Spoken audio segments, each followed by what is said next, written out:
Get ready to ramble. Good evening, friends, and welcome to Ramblings of a Middle-Aged Card Collector, where we explore the stories, journeys, and creative paths in the hobby we love. Episode 39, Collecting Smarter, The Future with Collectus. Tonight, we're diving into something every collector deals with, keeping track of everything they own or want. Whether you collect Marvel cards, comics, sketch cards, original art, or all of the above, organization has become almost as important as the collection itself. Today's guest is someone many of you know as Comic Art Hive or Norin Rad, Fausto Buenavio. I totally messed that up. I apologize. I'm usually good with it, but I just stuttered on my words. My bad, my bad. Has built an impressive Silver Surfer collection while also helping the community organize, track, and enjoy their own collections. We'll be taking a live look at the website through Fausto and discussing why digital cataloging matters, talking about character collecting, sketch card curation, and of course, the sales that we've been seeing with Topps regaining the Marvel license. So let's get into it and welcome my friend Fausto. What's up, brother? What's up, man? Dude, I'm so glad to be here, man. This is so much fun, man. Oh Uh, yeah, man. We're looking forward to this. Yeah. oh yeah. Absolutely, absolutely. What's good, Fire? What's good, Strange? Thanks for hanging out with us in the chat. Hey guys. Um, so bro, tell us a little about yourself, about your what you do, your collection, CGC Yeah. background. Let's break into it for anyone new to this. Uh wow. So I've been in the hobby for a hot minute. Been collecting Marvel cards since I was a kid, like many of us, which is what's always really nice when I come on these shows because it's just, hanging out with friends like from the neighborhood and stuff. So yes, I've been collecting for a long time. And I think it was around 2010, 2011, 12, around there, where I kind of realized I really want to. I had my Silver Surfer collection from when I was a kid, always held them tight. That was like, you know, I was one of those kids that carried my Marvel cards in my wallet in my pocket and stuff like that. You know what I mean? Like, that's just what it was. Yeah. And then I was in graduate school and I really wanted to like do something relaxing. Of course, this is what happens. Yeah. And Very um, relaxing. very relaxing. But so I really so and I was watching Marvel cards back in the day, and I couldn't afford any, but I would watch a lot of sketch collectors, which you and I talked about a lot, Mm. that kind of were building collections from characters through sketch cards, through the vintage ones, and that's kind of what brought me into this. So when I first came in, I was like, I'm going to do a Silver Surfer Master collection, which was kind of intense, and then I ended up being a co-admin with Ian Taylor on MCCW, and that's when my first like really kind of starting to talk to people on the internet type of thing. And met a Mhm. lot of lovely people there and made so many friends since, was on the podcast with him on that, and then left the podcast to work at CGC and started making bigger connections with like bigger collectors that were spending a lot more money than I ever seen in my life kind of thing. So that was really interesting to see how the other side lives and operates when they collect, which is very different. But you and I have had some experience when we see that at OAX and we watch, people, you know what I mean? And we've had a lot of friends now, both of us do, who collect at many different levels. So it's Oh always yeah. been just fascinating, which will be fun to talk about when we talk about the top stuff. But yes, I was working at CGC. They hired me to be their Marvel card. They call it what they call it, but basically I was helping them build the database and to kind of get Marvel cards into CGC slabs. And I was very happy to do it because it was the blue label. You know what I mean? And that Yeah. that was no brainer to me. I was like, there's no reason for you guys not to be doing this seriously. Hmm. So, and I was really proud of the work I did there. And then, they changed the color of the label. Things got a little weird there, and it felt different. You know what I mean at that point, because that's not kind of what I was. You know what I mean? That's not the thing I was building up to be. So Yeah. things Yeah. changed, and I learned another side of the hobby, which was the whole grading side, PSA. Just some stuff with a few other people and all this other stuff, blah blah blah. But yeah, just kind of, I've seen so many different sizes. I've been just collecting for a long time, and I don't know, man. It's about the cards. At the end of the day, it's about the friends and it's about the cards. You know what I mean? Like all the other Right. stuff, nice. But Yeah, the community and friends was definitely, it's a pleasant, like, secondary thing that comes and then becomes more important than the original collection, collecting cards. yeah. And So, then it's fun. And then, I've been building up groups and websites for a long time. You know this. Been trying to find a way to organize this information. And, I've been around for a long time, like you have, and a few other people who you watch these sites that have this information that just vanish and they disappear in the void, and pictures of cards you're never going to see again vanish from sight, which is heartbreaking. You know what I mean? Because it's history. You know what I mean? And especially for a hobby, I think a lot of times people, and I'm not talking about investors and investor collectors, those, I'm talking about someone who wants to like kind of like be a custodian, like talking to Cashra, hearing about original art, comic book art, talking about like holding a piece for X amount of time and then passing, or, stuff like that, which about. And, it just kept breaking my heart over and over again. And luckily I met someone who's a major black hole collector who's massive in the hobby, Todd, who you met as well. yes. And he came to me and he had been thinking the same thing, and it kind of just worked out. And, we talked a lot and he kind of brought me on, and his team and the company that runs Collectus is really phenomenal, and they all care about this stuff so much. And it's kind of really refreshing to have that behind them. So we've just been building this thing, and I've been helping and kind of playing my role and just trying to finally come to fruition of a safe haven of sorts for us all. You know what I mean? And, yeah. So it's been really fun to build that. And it definitely is. And Todd is great. I got to meet him at OEX. Really cool. It's very informative when you actually got to sit down and talk to him and yourself about the goal of the website and the passion that's behind it, because you could see it when it's talked about and everything. And I was unaware of, like you said, it was a black hole collector, and then it came out and I'm like, oh my goodness, this is one heck of a collection. This is he's very passionate.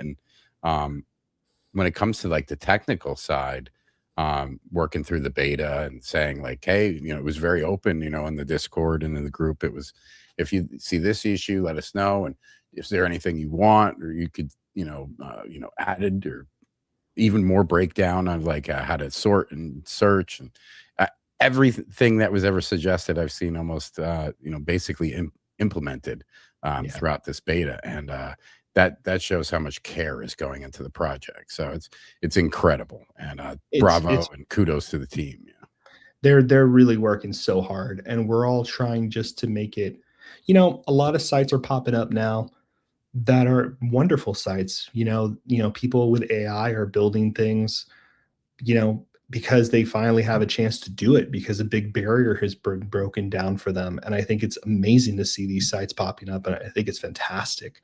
We've been really conscious about building it for longevity's sake. So a lot of the stuff that's going in here is to support. I mean, we have I think it's over 1 million cards now.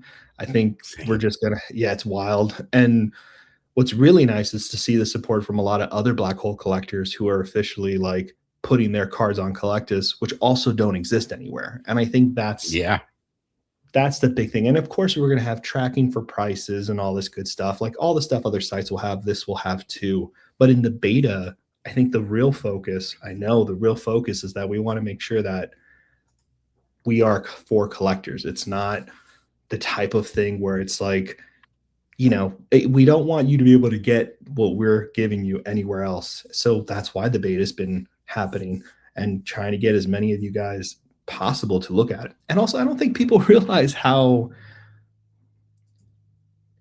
diverse Marvel Cards is in terms of the different types of inserts, the different types of history that's there. You know what I mean? Like, we have everything in Marvel Cards. It's unlike Pokemon and Magic, where it's like very specific, very template.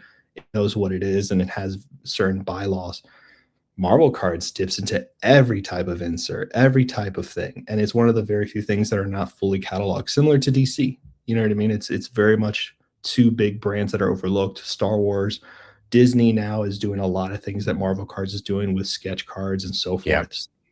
And they do comic cuts too, and they do plates. They do a bunch of variety of things that look very beautiful, and it's really interesting.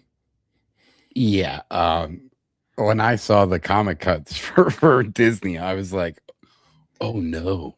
Oh no. Oh no. I was like, this is not okay.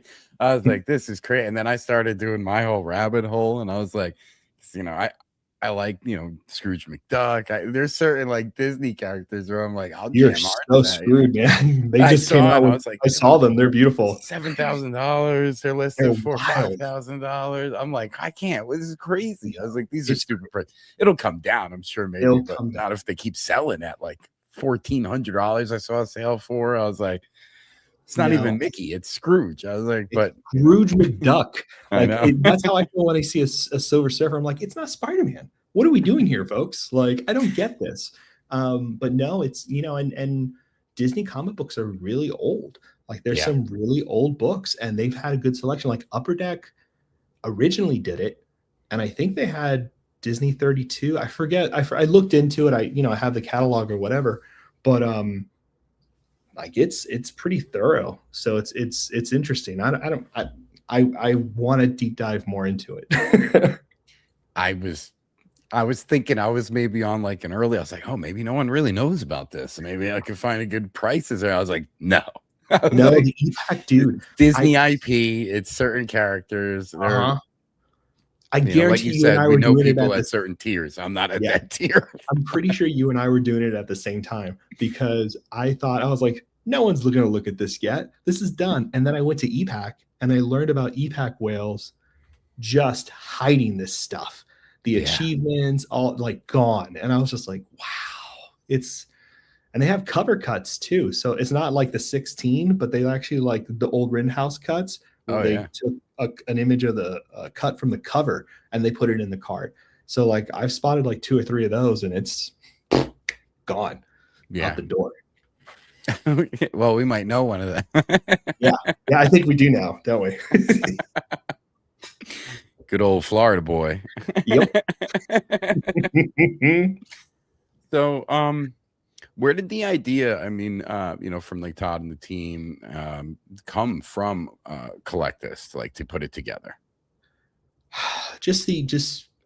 It came out of it really came out of the pure joy of having cards. And, it was really funny. It solidified a lot of things at OAX for Todd, because Todd being kind of off the grid, he was so surprised. And I don't mean to put words in his mouth, but he was so surprised by how loving OAX was, and how like community, and like how much everyone felt the same way about how cards are treated, you know what I mean? Or how collectors get to interact with cards and other collectors. And I think a lot of Collectus comes out of the frustration of things that we've always wanted, but tend to be overlooked. You know what I mean? Yeah. You and I have been in this situation. You share something with me that you found in a Facebook group. I go to look, it's buried. Search it's hard to find. It's immediately difficult to find. Price valuation on Facebook groups, it's like getting like publicly humiliated. Like it's a Game of Thrones horribleness. Like it's just brutal. Asking anything.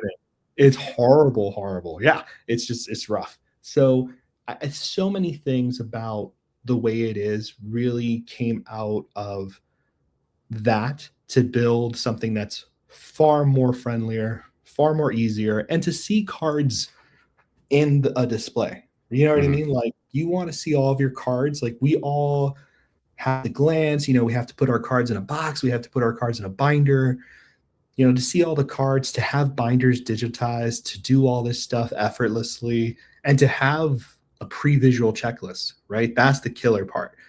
Yes, I have 1997 QFX for sure, and I love it. It's amazing. It's in a binder. But if I'm missing 1 or 2 cards, I have to go through that one binder just to find it all. Collectus is like, click it open. I see exactly the 3 missed, but I still get to enjoy the full beauty of the set. That's true.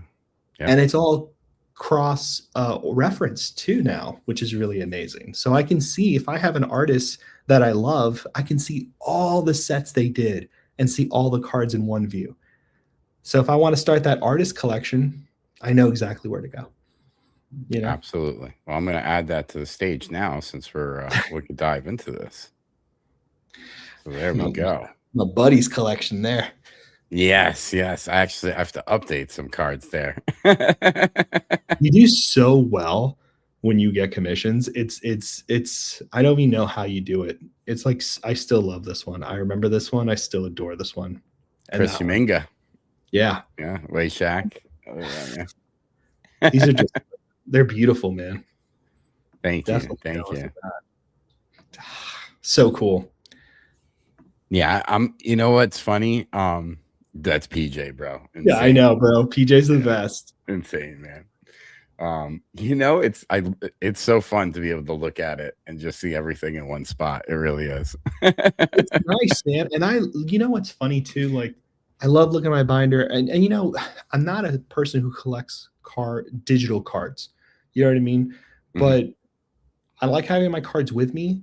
But like, to show anybody anything, I'm like digging through my phone. If I just want to have a nice glance at it, if I'm not by my stuff, but I want to talk to someone about it. I mean, how many times are you and I having to dig through our stuff to find the one thing we're excited to share about? Yeah. You know, I don't know. It's a lot of work. And I just always wanted a place that took it seriously and didn't treat it like an investment portfolio, because so many sites treat it that way. You know what I mean? And we're going to have all that stuff. And we have some other really, really amazing surprises when it comes to valuation, but I'll hold off on that stuff. But, you know, it's really like collector central focus kind of thing. Yeah. I mean, I think it's the way you can add a card, edit a card. It's just incredible. I was playing around with this. I know we did like a poll in the Discord a little while back. It was like, oh, do you put the character and then the artist, or do you do the artist and then and it's funny because in a post I'll do the character and then, you know, give tribute to the artist, but on here I wanted to group together all of the pieces done by specific artists, so I did the artist first and then the name of the character, so tried to keep it like you know, close together. It worked pretty well. It's good. And what's going to be really fun is that you'll be able to have this in a binder. So you'll be able to have your OAX binder separate from like your personal stock binder or from MentalCon. You know what I mean? And then you'll be able to have DeMaio's own binder where you have all of his cards in there, both published and sketch. It's just a way to be able to like, it's the way to organize something without having to shuffle around everything. What I'm really excited about is that binder feature when it comes, because I am so tired of reorganizing my binders over and over and over again. If I could do a dry run, I would really, really welcome that change. So I'm pretty excited. I can't wait to see that feature. Yeah, it's around the corner actually now, which is pretty exciting. But actually, I was just looking at this site, this set, and dude, 93 is so awesome. Yeah, man. I have a bunch of these.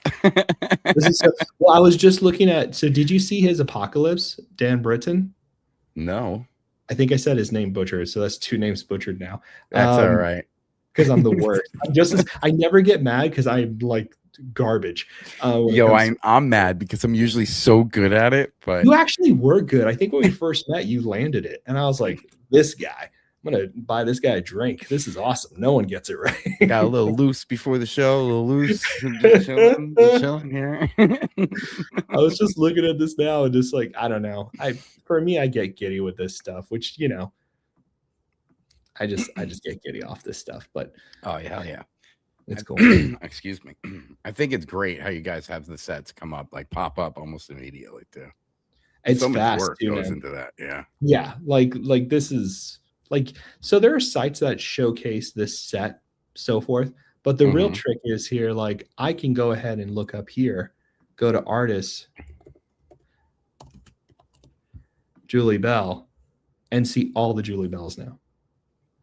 Yeah, that I love that. And then you can see all of Julie Bell's work across all the sets, all in one view. I mean, she did such a great job. Wow. Yeah, that's beautiful work. Killer piece. Just a killer piece. And then you can add it to your wish list, which I always do on stream because I get caught up. But I don't know. It's great to know because, like, let's say you go to a show and you want, to bring something to her for, an artist to sign. There you go. All that real quick reference. Yep. It's all that prep work too, which I really love. And we have all of these coming soon. We haven't released them yet. They're kind of sitting in the hopper. We did Perna, which I really love. I got to do pack images for, but started uploading his cards on here. And we have sketches too that people are starting to put in, but he's giving us all those images as well. So I'm actually really excited about that. I think this one that's awesome. Yeah. So it's very cool to see. So sick. I actually received a Perna thing in the mail. Yeah, you did. I don't want. I'm not going to pressure you to open it. Like, oh, we're gonna. Okay. Now we will. That's amazing. I was gonna open it earlier, and then I was like, nah, dude, I'll do it on camera. I'm gonna wait. I'm gonna go hard on Halloween this year. I'm just going to go. Yeah. To the wall with them. So excited. We got to do another party. Dude, I'm so serious. Seriously, that was fun. I think True Blue, Nathan did one. There were so many, like everyone did one. Like it was so cool to see everybody. I want to do it again. I should have gone on this set, but man, those cuts are expensive, man. It's been brutal. It's been so hard on this. It's first world problems, obviously, but like it's been brutal. It's been brutal to buy them. So I've been like super careful with cash. This is all green screen, by the way. I had to sell all this stuff. So I live on the street. But yeah, so that's hilarious, man. Yeah, I can't wait.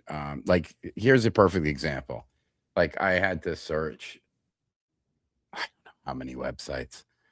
I think it was like 6 or 7. I was going into some deep old school because I wanted to find. I have to upload that. That's correct. I got to upload that to my sketches. So I was trying to find like the first Man-Thing sketch, official sketch, and I did a lot of research, and I found through basically older websites like this, like Ladder and a bunch of them, and I found pictures of what sketches were in the set, at least that were pulled or opened. Like some boxes can never, may not be opened or anything. And there you go. And I was like, oh, I got to find where Man-Thing would be. And I found, so 98, there was no Man-Things in 97 that I could dive deep into.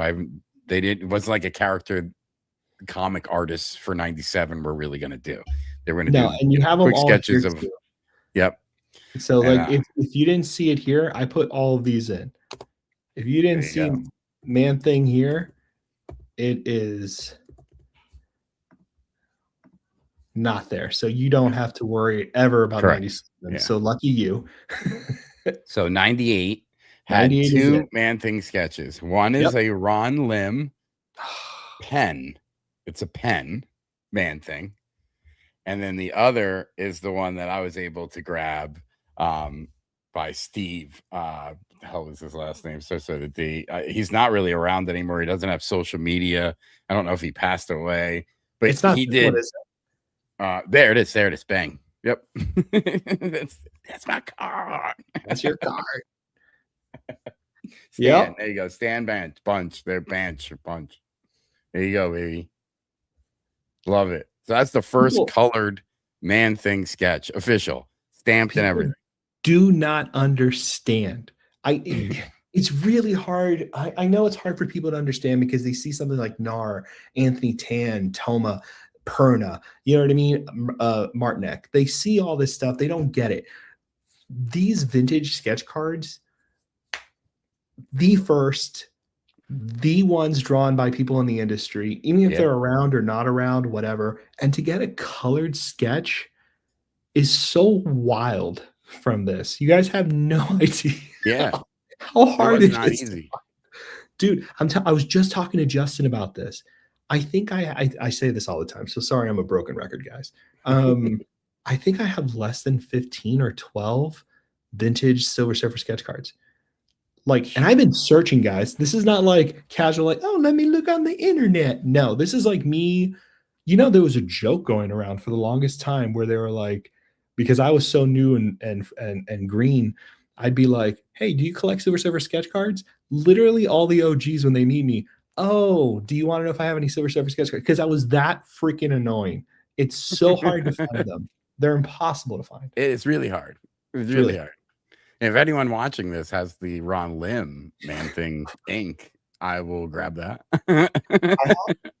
I don't think I've put it in there yet because it's so funny. I've been putting it in everybody else's cards that I haven't really had time to put in my cards, which is really sad. So I'm going to have to do that soon because it's making me look bad now. But like, it took me forever to find this. Oh, nice. Yeah, man. Dude, this is Lim. It's beautiful. Lim. Yeah. Like, this was my first surfer. This took years. Like, I got this recently from a guy who is one of the biggest Silver Surfer collectors, Fenwick, who's very lovely. I had to like become friends with. I didn't have to become friends with him, but we became friends. Became friends. And, yeah. I think we've known each other, like spoken to each other for over 8-10 years now. It's wild, but yeah, man, these things, people, they just don't exist, man. I think this is history, just like Tony said. You know, I agree with you. The older sketch cards are amazing. They hold some history to them. They absolutely do. They absolutely do. History. It is history. And it's really, the deeper you get into it, you realize, and you know, it's nice too, because like, I think a lot of times when people see my excitement about inserts and stuff like this, which happened back in the day, you know, when I was on streams and stuff, sometimes I got, you know, critiqued where people were like, not everything can be special. And I think what people forget sometimes is that it is all special, because sometimes someone cares about this one thing. Maybe it's not your standard of awesome, but it's theirs. And like their world is surrounded by X card. You know what I mean? So I don't know. I think sometimes people confuse, because there's a lot of investor hype and hype about buying and, you know, prospecting and inspecting and all this kind of stuff. But, you know, for me, these have such a charm and history to them. You know what I mean? These are the things I came into the hobby. These were like the things to get for me. Like, you know, like I was Sketch Card Hive because of these cards. I don't think people know that, but that's what I did. I just like you did when you started your Instagram and showing APs and all stuff. I don't know if you know this, but my very first like reels for a while were all APs. I had like Lydia Lee AP on Flea Ultra X-Men 2018. What? An AP from her. You know how impossible those are now? You can't even find those without paying, you know, 3,000, whatever. And it was a Jubilee. Sold it to a friend of mine who collected the card, her. But wow, you know, it was like that. That's how I met Tony. Like, it was crazy. Martinek, everybody. It was through those AP process, just like you.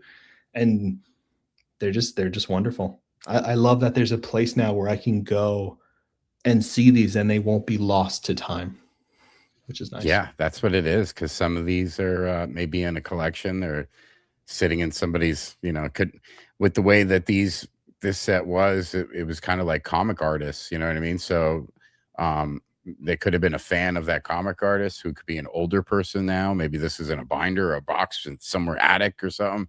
So they're gone.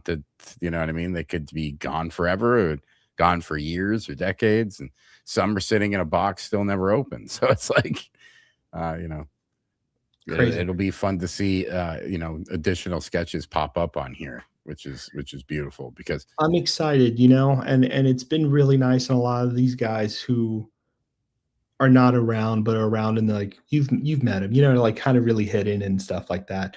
It's really nice that they've taken to Collectus and they're still uploading and doing things. A lot of things haven't been revealed yet because, you know, they're just in beta right now. But I'm really grateful to them, like trusting so much of this stuff. Like, I don't think you can find a site that has more Flea Ultra Spider-Man sketches, and we're not even done yet. Like, and those are, and that, this is not a conversation for someone who like is casually into Marvel. Me saying that, people are like, yeah, because who wants to see those? But someone who's like deep in this stuff is like, yeah. You know what I mean? This the passion of it. Yeah, it's very different. Like, it's not like an Incredible Man thing sketch, but it's like the first. You know what I mean? It's got the seal on it and everything. So it's like, and it's impossible to find that character in sketch cards, and let alone vintage sketch cards. Like, that does not exist at all. This binder right here. Hold on. Because what's really dope is can you flip that card around on the back or no? Let's see. Matt gave me this one. So no, he didn't do the back, but you can see the color coming through. Yeah, it's dope. You can see the it's like yellow, and I'm like, oh, that's beautiful. Here, I'm gonna show you the one I saw when I was here it is. In 2004, however old I was there, since it's old man, middle age, rambling, whatever we are, because just getting older. The front. Oh my god, that looks so much better. And then the back is like yellow. Dude, I'm telling you right now. But that's because of the marker. That's life. Yeah. Look, dude, that's life. I'll show you. Look, you showed me yours. I'll show you mine now. There you go. Oh, right? There it is. Right? Literally been admiring this for years. And I finally was able to get it, and boom. There you go. Marker. Yeah, you know what I mean? It doesn't need to be graded. It's Kirby balls. You got Kirby balls on there. Yeah, no, dude. I got Kirby dots. There you go. Love them. Love it. We're a fan of the Kirby balls. I love them. So this is great to have all of this, history, archival history on this site in one dope location. So that's incredible. It's really fun. Now, obviously, you're a character collector, so you're curating your sketches, specifically for Silver Surfer. Mm-hmm. What have you found yourself, like any challenges that you face that way? Are you going for specific artists, or like what are some of your challenges that you faced? Man, my sketch card journey is wild, to say the least. So first started, I bought every Silver Surfer sketch I found. And this was the hard part. So 2012, 2011 is kind of around the time it starts getting serious for me, in terms of like me saying, okay, this is a master collection type of thing. No surfers to be found. There's like 5 on eBay. And it's the ones that everyone's been ignoring because all the good stuff's gone, which you learn later as a collector. When you come into a hobby and the stuff you see on eBay, you're like, this is all amazing. You take a step back and you start, wait a minute, why is not this gone yet? Yeah. For years. And that's what happened to me. So I picked up a lot of stuff that people were like not into, which was great because I loved it and it was amazing. And that's kind of like the circle of life when it comes to like collectibles. And then it wasn't until, so I was picking up everything. I was getting APs because I couldn't find Surfer, went through all of that process. And then I slowly realized what the world was that I was in, which is these are one of ones that people cherish. So they're not going to be shown. So they're not going to be traded. And also you can't buy them. If you want them, you have to have something to trade for them. And that's the kicker. That was the big hardship of it, is that I had nothing to trade for these. This item, the colored one I just showed you, dude, I can't, it's so stressful to even remember it because it was so miserable. It was an AOL email from a guy through a Google image search. Not even image search, because there was no image search yet. It was just Google. And I had to figure all this out, find the connections of who knew who, which now you know all these people because now they're all at OAX. And then eventually like chat through him through email for years. Not 5 years, not 7 years, like 10 years. Mm-hmm. of conversations, and then paid buku money for that thing because I had nothing to trade. And he finally was willing to let it go because he enjoyed it. He was moving on. And of course, he instantly regretted it because all these guys instantly regret this stuff because it has so much love to it that it is heartbreaking to let this stuff go. And I respect that completely. I think I got a sketch once from a buddy. He loved it. He mentioned it more than once to me. About 2 years later, I was like, how about you just pay me what I paid you for and you can have it back? Because he was not the type to say he would ever want it back, but he mentioned it more than once and I knew it broke him. So I was like, no, let's just go back. Let's just go back. It's fine. We'll eventually figure it out eventually down the road. Because that's what it is, right? You are in this custodianship kind of curation museum thing where you're like, you can't go buy another one of X. Mm-hmm. So it is this kind of sharing community love thing that happens, which is, I think is really nice. I'm a little more, I think someone called me the Mr. Rogers of Marvel cards at one point. Someone said that to me or something like that. But I do, I get teary-eyed about it because it's, yeah, you know what I mean? It feels that way. You and I have talked about this to nauseam, but it's nice that you get to do that with people. But so Ryan Humphrey, the Deadpool collector, you met him. Oh yeah. Shout out I've Ryan. been friends.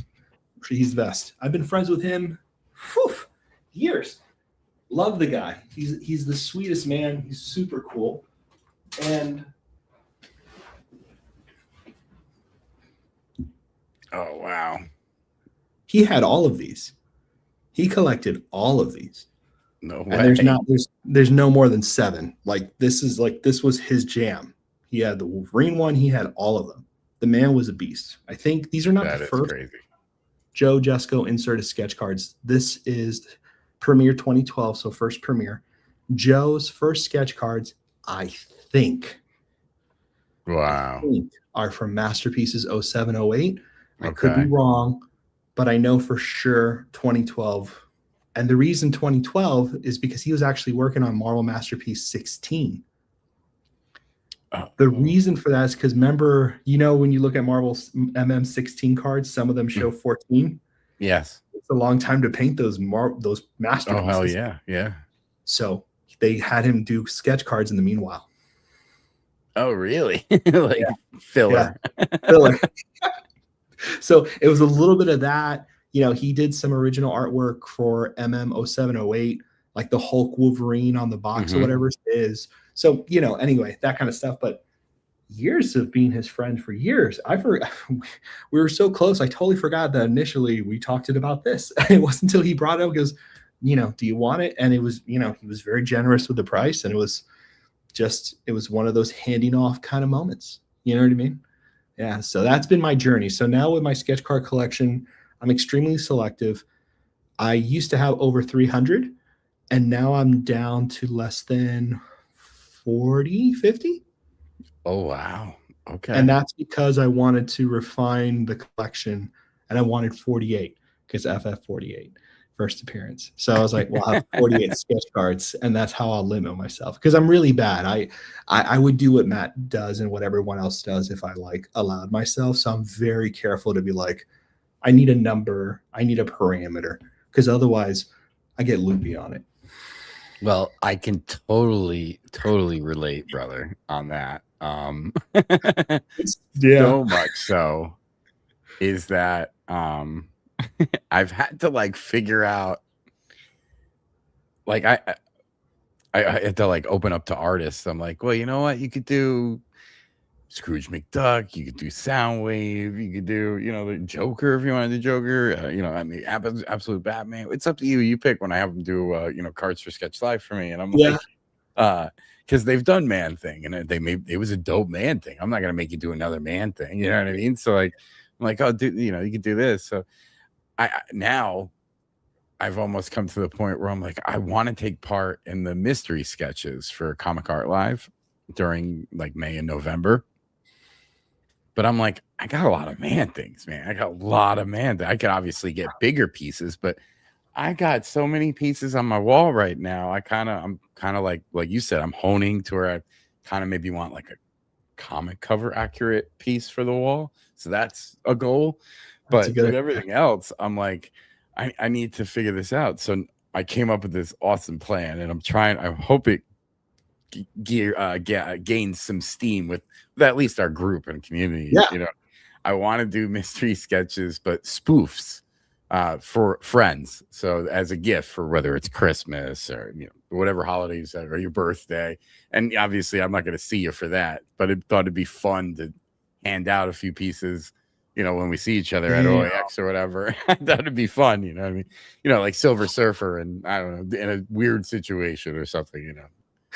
So I started it. I got two so far from May. So November, I'm probably gonna do 3 more. I'm gonna write a list down. So obviously, I can't afford to get everyone a sketch, but I'll do rounds. So like I'll do maybe like 4 friends, and then I'll do next 4 friends. So, damn, this is a great idea.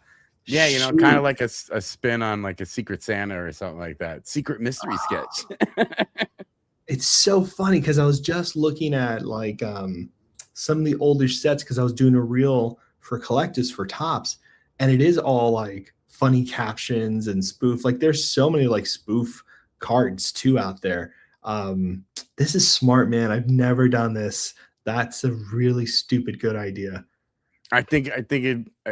I want to show you the 2 I have right now. I can't show you them. Maybe after stream I'll show you. I'll show you after stream. If it's perna, I know you definitely can't show me in like I think 25. No, that's not why. Because they might watch it and then they'll know what I got them before OAX. No. You got to keep it a surprise. No, that's a really fun idea. Yeah, I thought it'd be fun, and which the only thing that sucks is I can't share it on Instagram. Like, oh, look at this dope piece I got from the artist. So I have to like message them and be like, yo, this is such a killer piece. I can't share it yet. I was like, I will share it, but not yet. I can't. So. I've been in that situation where I just never was able to share. Like I have a few pieces here that I can never ever put online anywhere. Like ever. And that's just what happens, when you get into the community and like you really start to love it and you find the people and stuff, you get to have treasures that are kind of just meant for like you and your buddies. You know what I mean? It's very cool. It's very cool. Yeah, I mean, they're still great looking cards, but I'm sure. Yeah, no kidding. Oh, I'm excited, man. That's a good idea. I think it'll be a lot of fun. I think it'll be fun. I gotta get in on it. Absolutely. I think people need to get on. You got November coming up, and then we don't have OAX till March, so just killer, dude. That's gonna take. I can't believe it's over there. So, do you think, like, yes, I do, Dre. Sorry, I do, Dre. I do. I have a lot of pieces. Yeah, I have a lot of pieces that people have sent me over the years. So that's in like a special binder that's kind of buried in the closet right now. But yeah, because I'm very forgetful too. So sometimes if I have cards I'm not supposed to show, if I put them away, I never like accidentally like, because one day I'll be like, oh man, I need to do another post about like a cut or a sketch. I haven't done one in a while. Stupid Fausto will like use something he's not supposed to do because it's supposed to be like hit it, because I'll forget and I'll just get so excited, like, it's gonna look sick, blah blah blah. And then I'm like, oh God, they told me never to share that. So I always put it off to the distance. I have a card that I hope one day I could share, but I can't share it because it technically wasn't approved because of a situation that happened. So like, it's literally one of the best. Oh my God, do we both have something from that set? From Batman Metal? Do we both have something from Batman Metal? Was it Batman Metal? I think it was Batman Metal. We both have something. Okay, so we're going to share after this. Yes. Which is horrible, but I love it. It's like literally one of my favorites. Joker and Batgirl sketches, and I can't show anyone. I can show you in person. No, I can't. Which sucks, yeah. But it happens. It happens. It's an AP. But what are you gonna do? What are you gonna do? It's the game. It's the game. So what do you think? Like one of the major mistakes new sketch card collectors may make? Oh man, it breaks my heart. You know, not to bring it back to Collectus, just very Collectus forward in my brain right now, but it's been really helpful to watch collectors use it and to see what sketches have come before. Like when I was first collecting, oh man, this is rough. So this is tough. So I'll be very honest. I'm very picky about the artwork that I buy to collect. I love it all, but when it comes to me like putting a value next to it and purchasing it, I'm very selective. And the reason for that is because you don't sell sketch cards like you think. You really only sell sketch cards to other character collectors or collectors who have massive sketch card collections. I don't think people realize that they can be very liquid. They can be very liquid depending on the artist, depending on the character. That's true. But for sketch cards, you really hit a point where you really can't move it. So like if you trim down your collection, if you want to refine your collection, maybe you fell in love with a piece, but you're like, I'm not going to collect X character anymore, so I'm just going to move on from that. You can't really trade that up. You can't give that to someone who really loves it. It gets very difficult. So I think new sketch card collectors see a piece they love, they overspend, and then they fall out of love when they see the new thing, or they see something at a different quality that they didn't know was a thing in the world. Trying to talk abstractly so it fits everyone.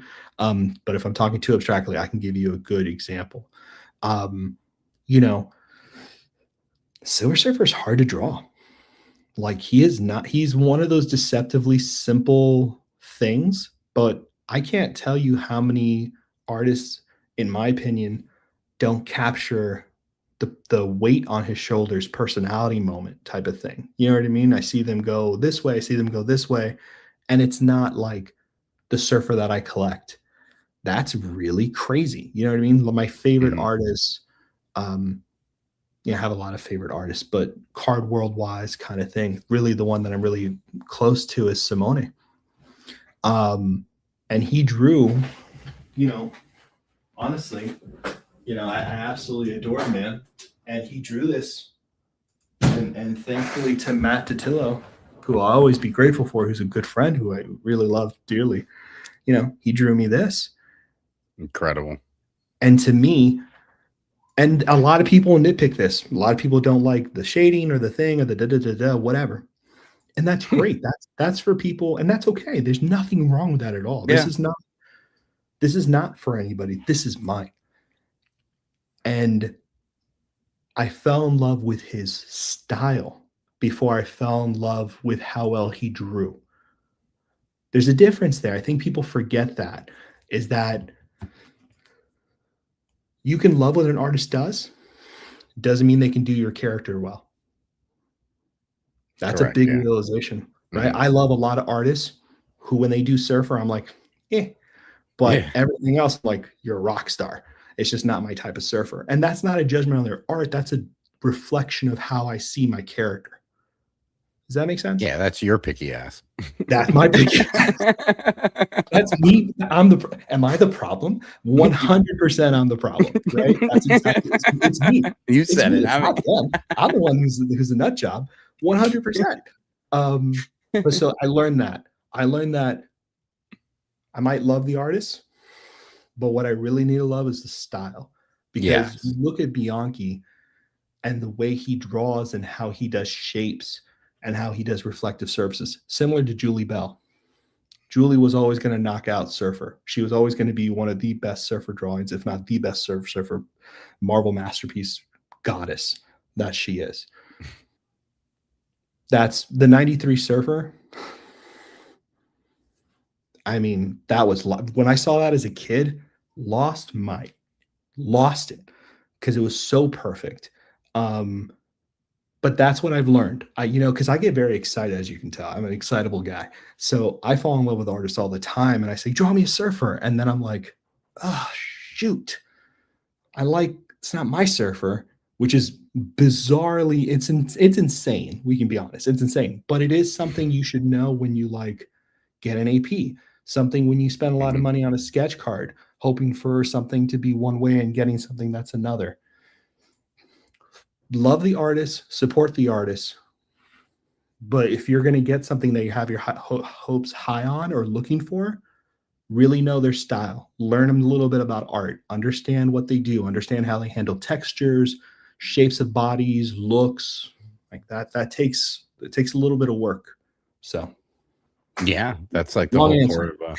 No, that was a great answer. It takes part of to like how you curate it. I mean, these are things you're going to learn throughout your collecting.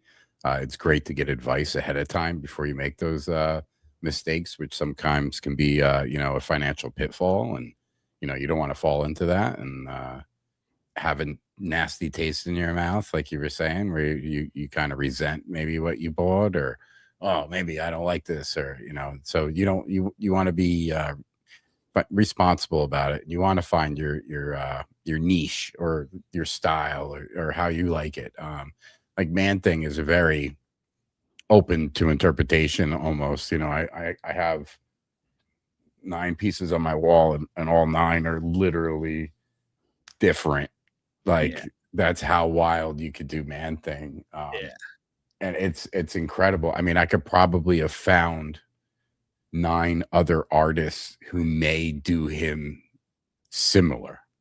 Yeah. And I don't know if I necessarily wanted that. I think I want to see the broad spectrum of how somebody incorporates, a stick or a log or, a flower or, the vegetation somewhere else, what kind of trees are in the background. It's pretty cool. Like, that's why I've been testing them. Like I want raccoons in it. That's great.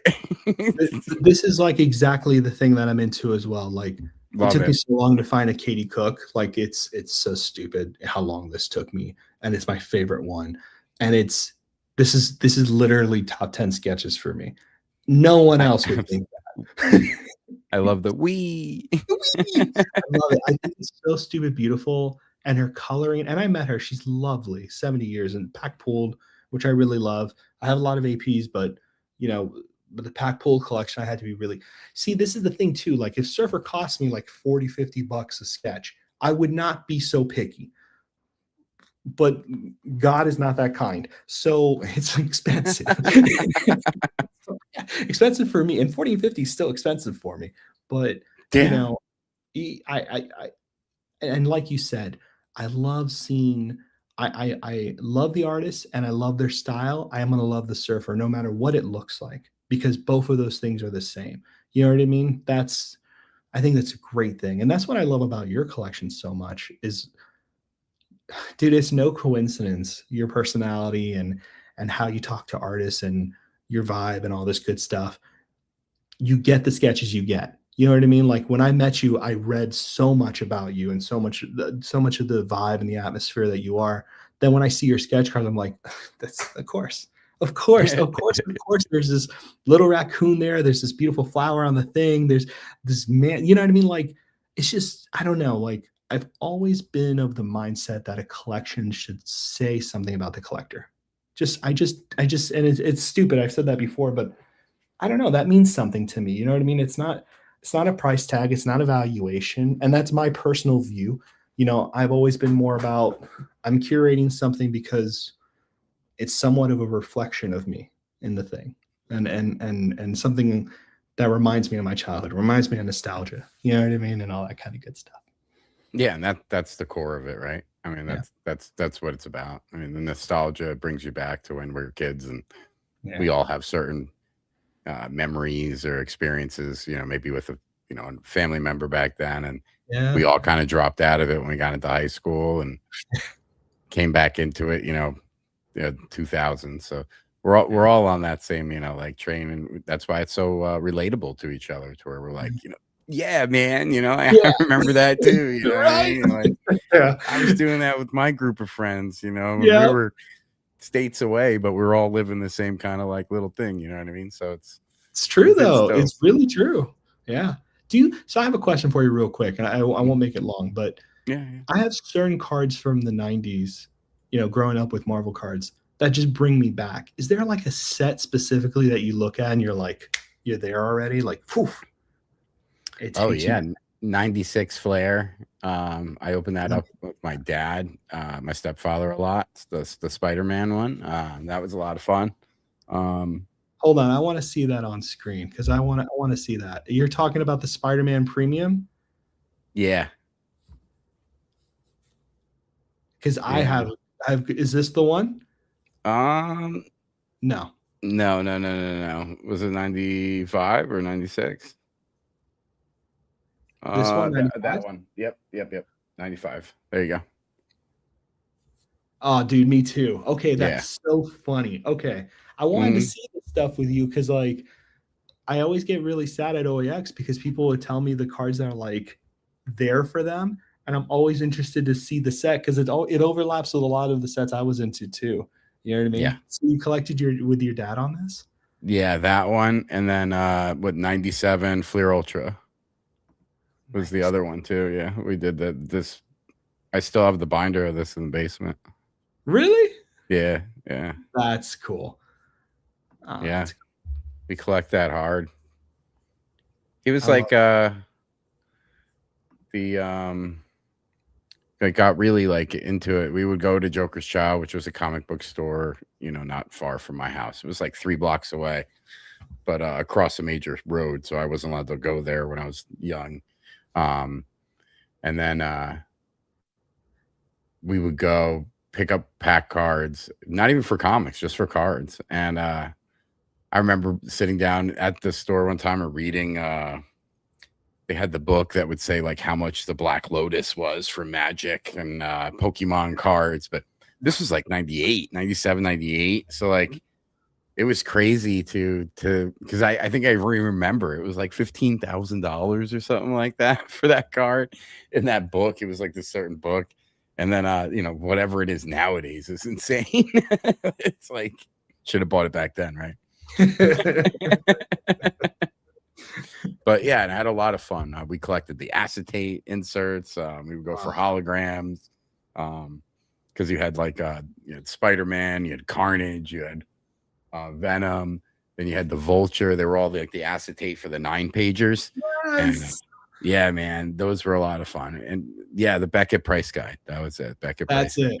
Yeah. Beckett Price Guide. Wow, that's a blast from the past. I Yeah, remember man, that one. like 99, 98. Like Yeah.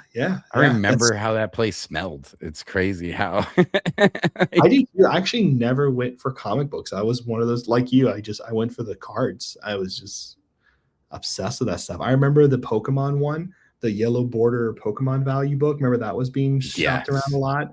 The Wizard magazines, obviously, everyone knows about those. Yeah, Wizards. I would look in the back for Surfer. What I miss is all the movie predictions. Like this actor would play this character when the movies would show up. Like I don't know, man. I miss doing all that stuff. That was a blast. Yeah, man, it was a lot of fun. You know what I mean? It was. I mean, comics obviously were cool, but what drew me into the comic shop wasn't comics. It was cards. It was trading cards.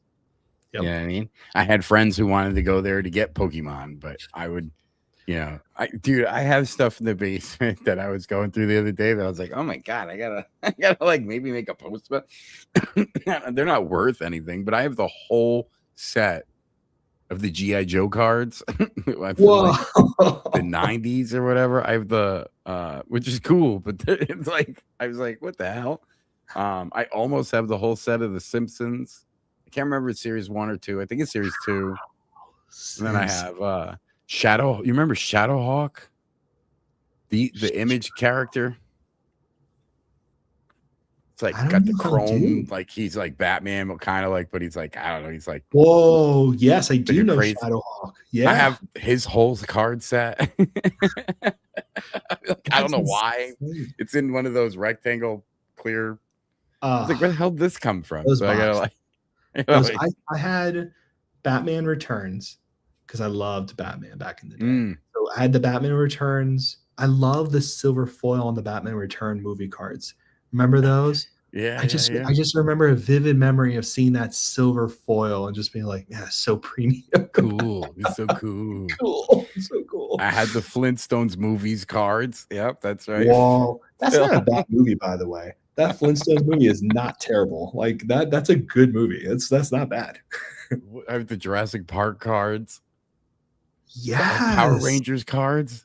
Freaking Power Rangers cards, like season 1. Like Dude, my neighbor was came so with into Power Pogs. I had the Rangers. Pogs of them. Like what? I'm like Pogs are good, man. I still love Pogs.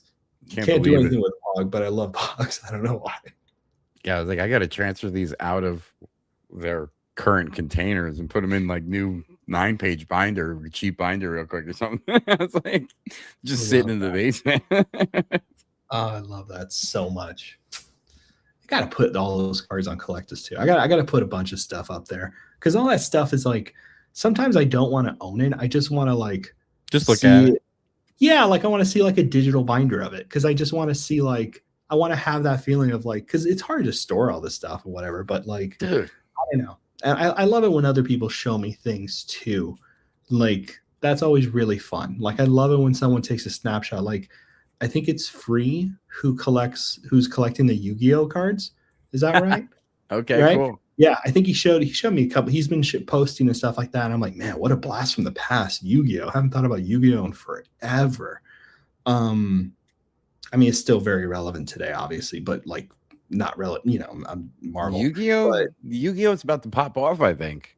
Dude, it's wild what's happening with Yu-Gi-Oh! You saw the holograms they added to the cards? Yeah, I think it's gonna get big.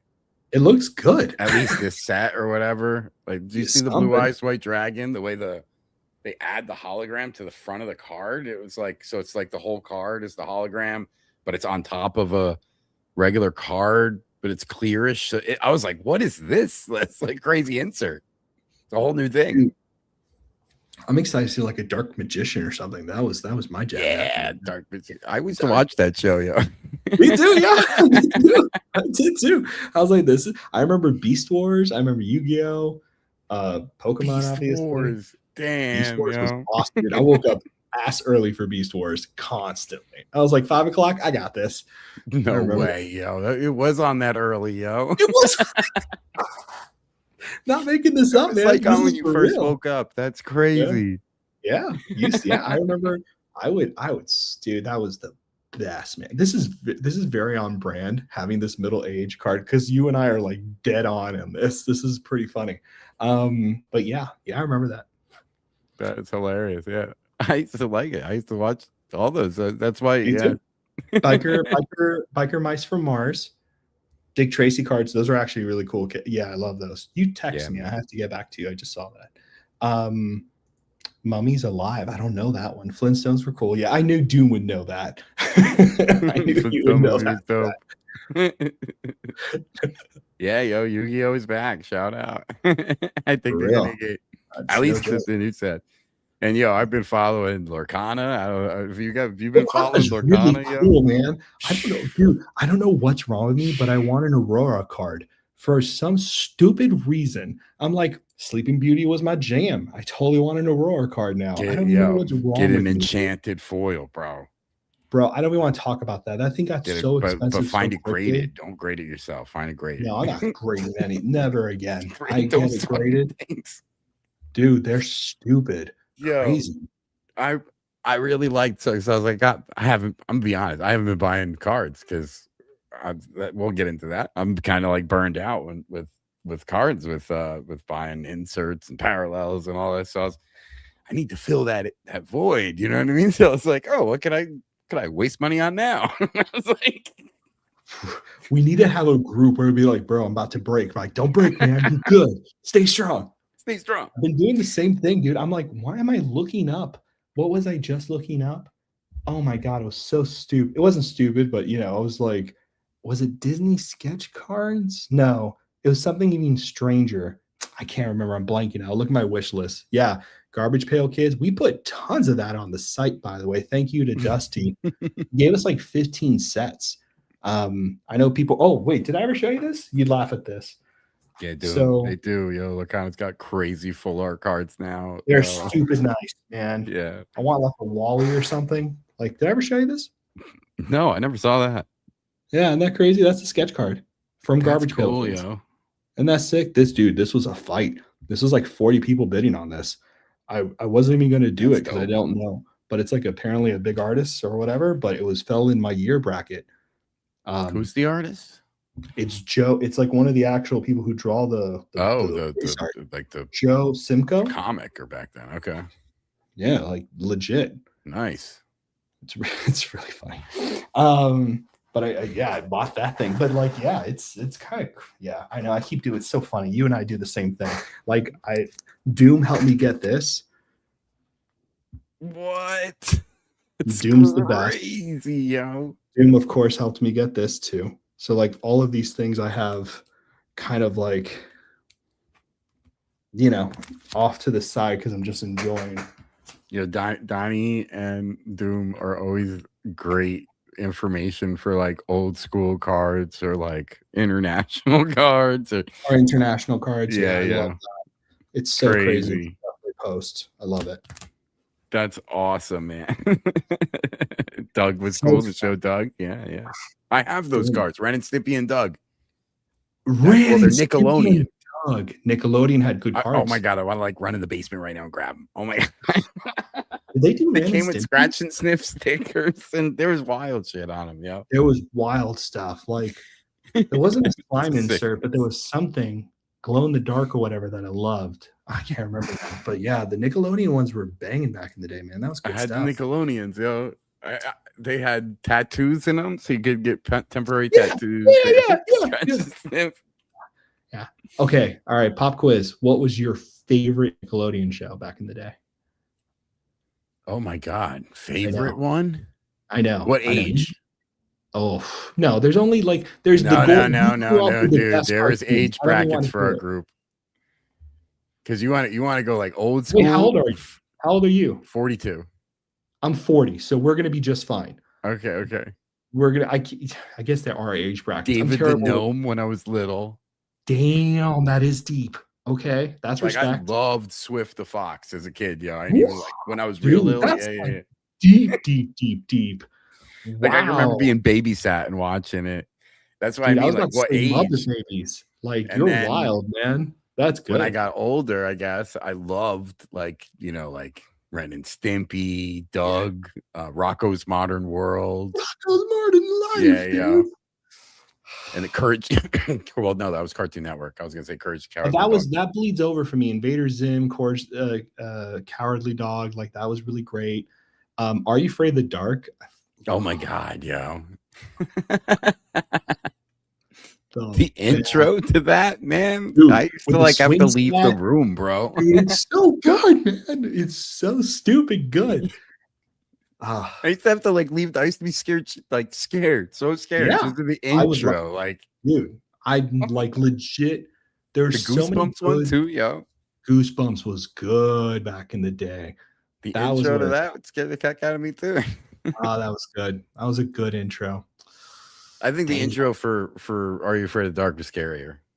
It was very like Are You Afraid of the Dark was like the swing set, the clown in the attic. Like I'll never forget all those images. Like that was so wild. That was great. Amazing. I remember my mom would be like, "Oh, turn the lights off. Set the mood for your little scary little show you got there." And then I'd be like, "No, don't turn the lights off. Keep that closet light on. What are you doing, ma'am?" Yo, for so long, I would like turn the light on in my bedroom. I would go in. Bro, I was Indiana freaking Jones jumping furniture to turn on the light switch. Are you kidding me? Every night. I remember that shit. I was like, oh my god. Yeah. That was real.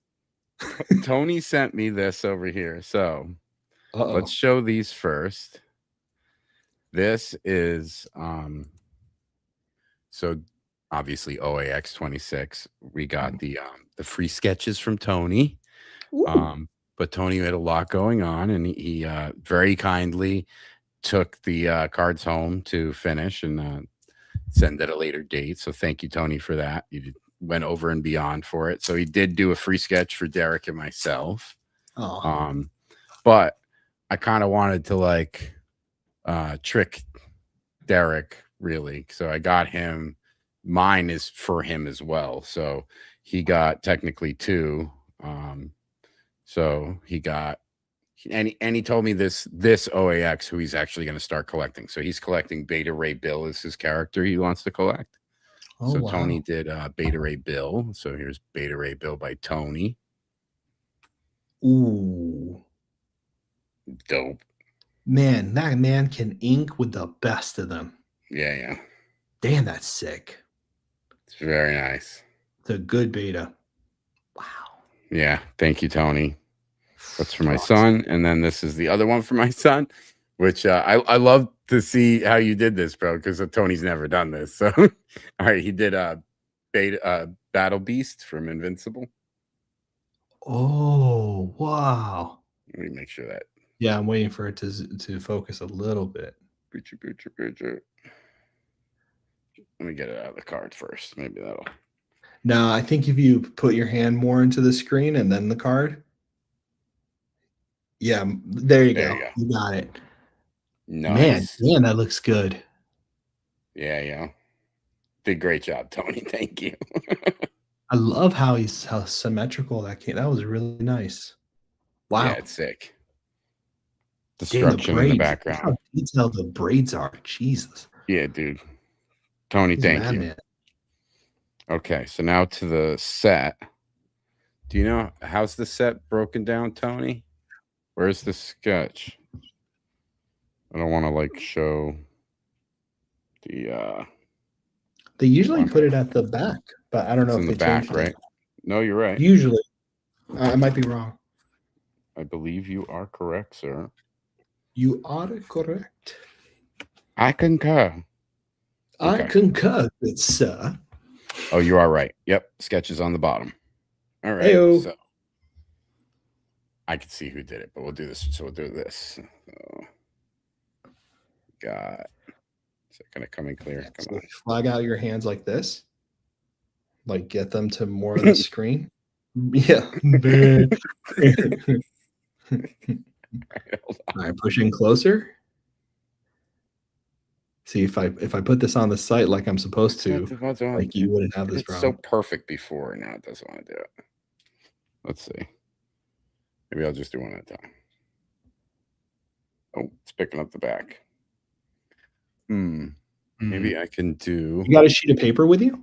I was just gonna think of something like that. I have that. I could probably do this. I think this is gonna work. Let's see if I could try to swing that in here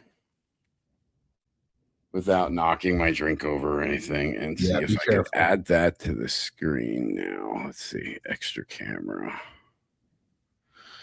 Oh, I don't want you to see that. Okay. I'm wearing pajama pants.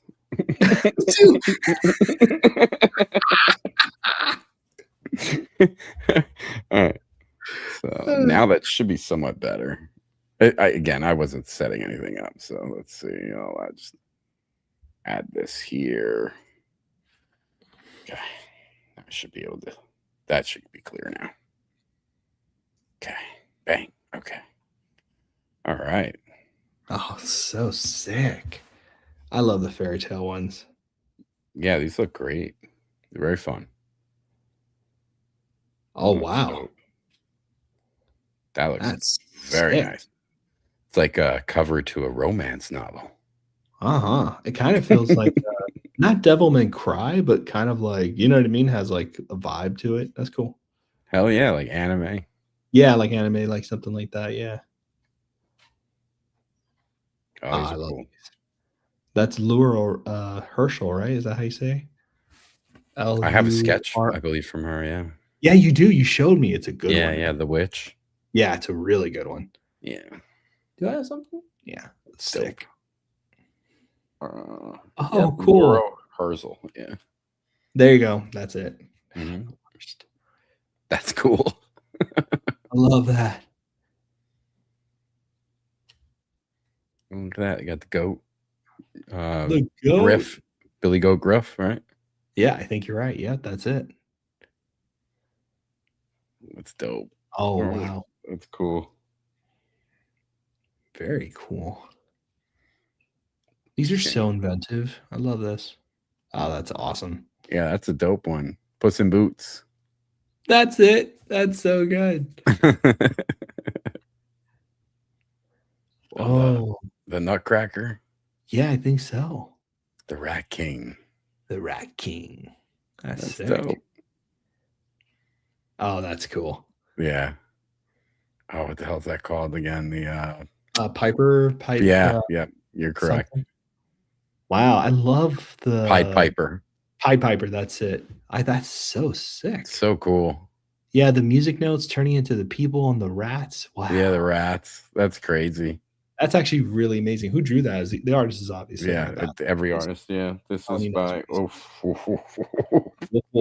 We'll just put him on the screen and say thank you. Triantafailia Has more letters than my last name. Wow. I think I might have said it. Triantafailia Vasau. Wow. If you were, dude, respect. Amazing. That's a beautiful piece of artwork too. Wow. That's gorgeous. That's look at that. No, maybe she's thinking of food, so I'm trying to think what story that would be. I can't remember. That's Ian, right? Fred and Ian. This looks insane. Look at the character in the mirror. Damn, that's cool. That's got to be. Yep. Beauty and the Beast. Wow. Yeah, Fred and Ian.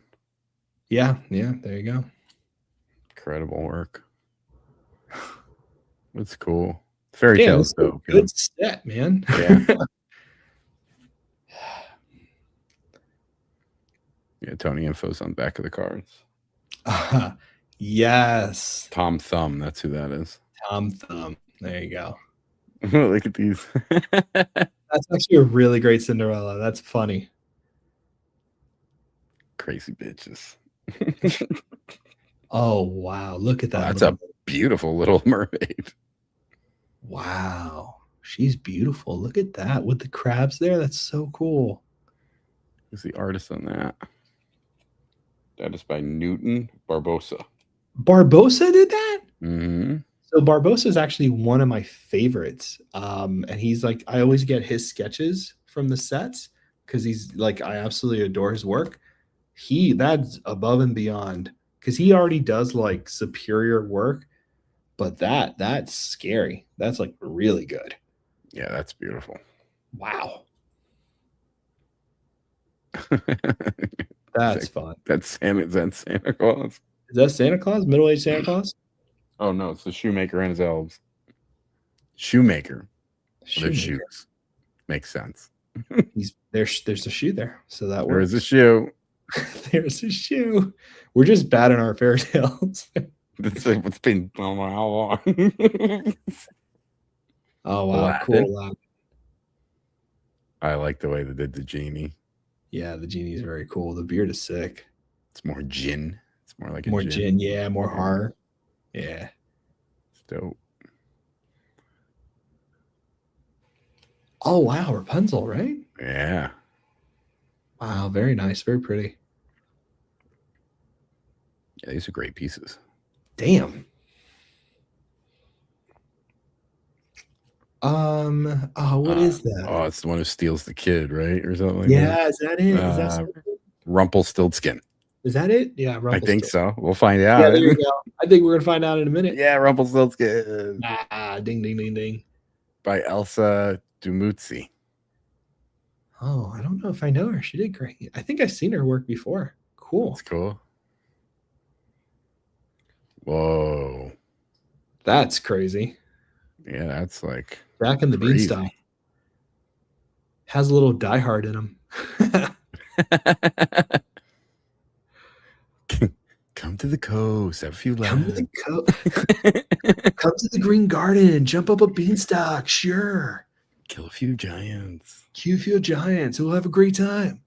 Mike and Matt Glebe. Yeah, of course. Of course. Oh, wow. Sleeping Beauty. I like the flowers. Yeah, cool. Surrounded by the thorns. Maleficent. Yeah, sick. Oh, yeah. Okay, cool. Very crazy. Constantinople. I'm just doing it. Not justice. Better than what I could do. That's a cool Pinocchio. That's really cool. I absolutely am obsessed with that. That is so stupid good. Wow. That is really That's good. Like a movie poster. Wow. His eyes. He's missing his eyes. That's the coolest part. That is really makes me cool. so happy. Wow. Who did that? What's the checklist? Dude, get out of town. Jose Carlos Sanchez. Sanchez? Yeah. Dude, I am That's a great checklist. Why did I pass on this? What an idiot. Oh, and what's that? That wasn't the sketch right now. Okay. No, but that's a hell of a cool rabbit. Jeez. Hell yeah. The white rabbit. Wait, is that Pearl? Is that one of the pearls? Pearl. Yeah. Sick. That is really nice.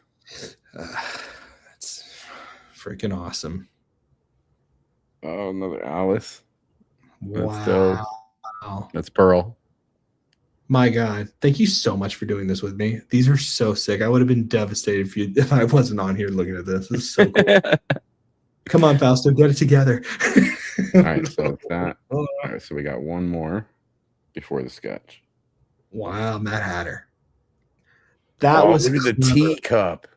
Which are like in a design of a teeth. Ah, genius. That's Stupid crazy good. cool. Good job. Smart. Okay, so we got one more before the sketch. Okay. Oh, wow. Queen. Oh, so the whole Pearl set is Wonderland. Alice in Wonderland. Wow. That's dope. Good job. Tony and Lane killed it. Wow. All right, so now we're gonna see the Go, sketch. baby. So Michael Venzen. I don't know if I know that person. That's a dope auto, though. That is a dope auto. That's like Constitution. Yeah, that's a very nice auto. All right, beautiful. So let's see what we got here. Oh, it's already looking good. Yep. Whoa. Oh boy. Wow. Wow, Rumpelstiltskin. That's crazy detailed. That's cool, man. That's a great sketch. Look at the gold effect too. Yeah. Heck. Wow. Wow, that's hard. And that's like horror. It's like fun, like Leprechaun, Rumpelstiltskin kind of horror. That's sick. And in person, that's shiny. Oh, really? Has like an effect on it? This I shiny. see it. Yeah. Oh, they did a good job. Yeah, that's cool. Great job. Great job, Pernis. Great job, Michael. To all the artists, this is beautiful work in this set. You know, I hate it. Every time I get one, I'm like, I should have got more. Yep. That's what happens to me too. I always immediately start feeling depressed because I see the Perna group on Facebook and I'm like, man. All right. So now we got, I think these are the promos. So we got oh, nice. Oh, is it 2 in there? There's 2 in here. Okay, hold on. So we got all 3 promos. So this is promo 1. I love that. Yeah, this is great. We saw these. This was they shared these at OAX. Oh, that's right. Golden Locks. Right. Very cool. Yep. CAX OAX. Yeah, there it is. Cool. Very cool. Here's promo 2. That's actually really awesome. That is awesome. Frog Prince. Oh, that was the Philly card show. That's cool. Oh, really? I didn't notice that. You're right. Top corner, Philly card show. They did that for a few sets, actually. It's really cool. I don't know if they did that for the first set, but I remember seeing that a lot. Oh, this one's fun. Oh, I'm excited. Oh, this would be fun. This is a fun card. Yes. I like that. Oh, things are going to go real bad real soon. They are going awry. Those piggies. And I love the placement of the houses too. Israel, Ortega. Yeah, because like they end up going into the brick one, so it's so funny to see like the most vulnerable one. Yeah, he hits that one first, and then that's first the hay, then the sticks, then the brick. That was really smart. Respect.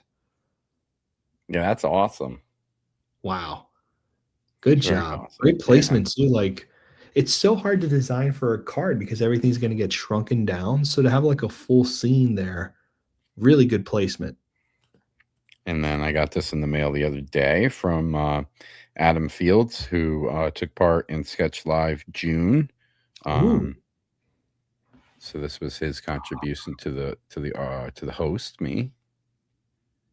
The good Scrooge. The best. I love Scrooge too, man. Diving into the gold pit, man. I love that in the vault. Oh yeah, So it's good. awesome. So good. Yeah, so it's just a lot of beautiful works. Beautiful works. The colors are great too on that. That's awesome. Wow, bravo to Perna Studios for another killer set. Awesome set, incredible works. Can't wait to put that in my Perna binder. Damn, that is so sick. Now I'm definitely got to hunt for more sketches. That'll be something I got to look for now.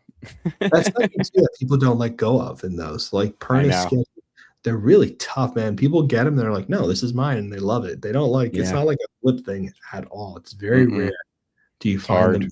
Yeah, it's very, very rare. I tried, and then I eventually just started buying packs from them because I was like, there's no way. And getting the set is awesome. You know what I mean? I was just trying not to collect like another thing, but I'm so happy I do. Like, I can't wait for Halloween. That's going to be so fun. Oh, we're going ham. We're going to go hard. I think I'm going to do the. I've never done. Is it 8? I've never done the full 8 or whatever it's called. So, what is it? 8 packs, right? I think it's 8 packs. Yeah, Tony. Dude, yeah.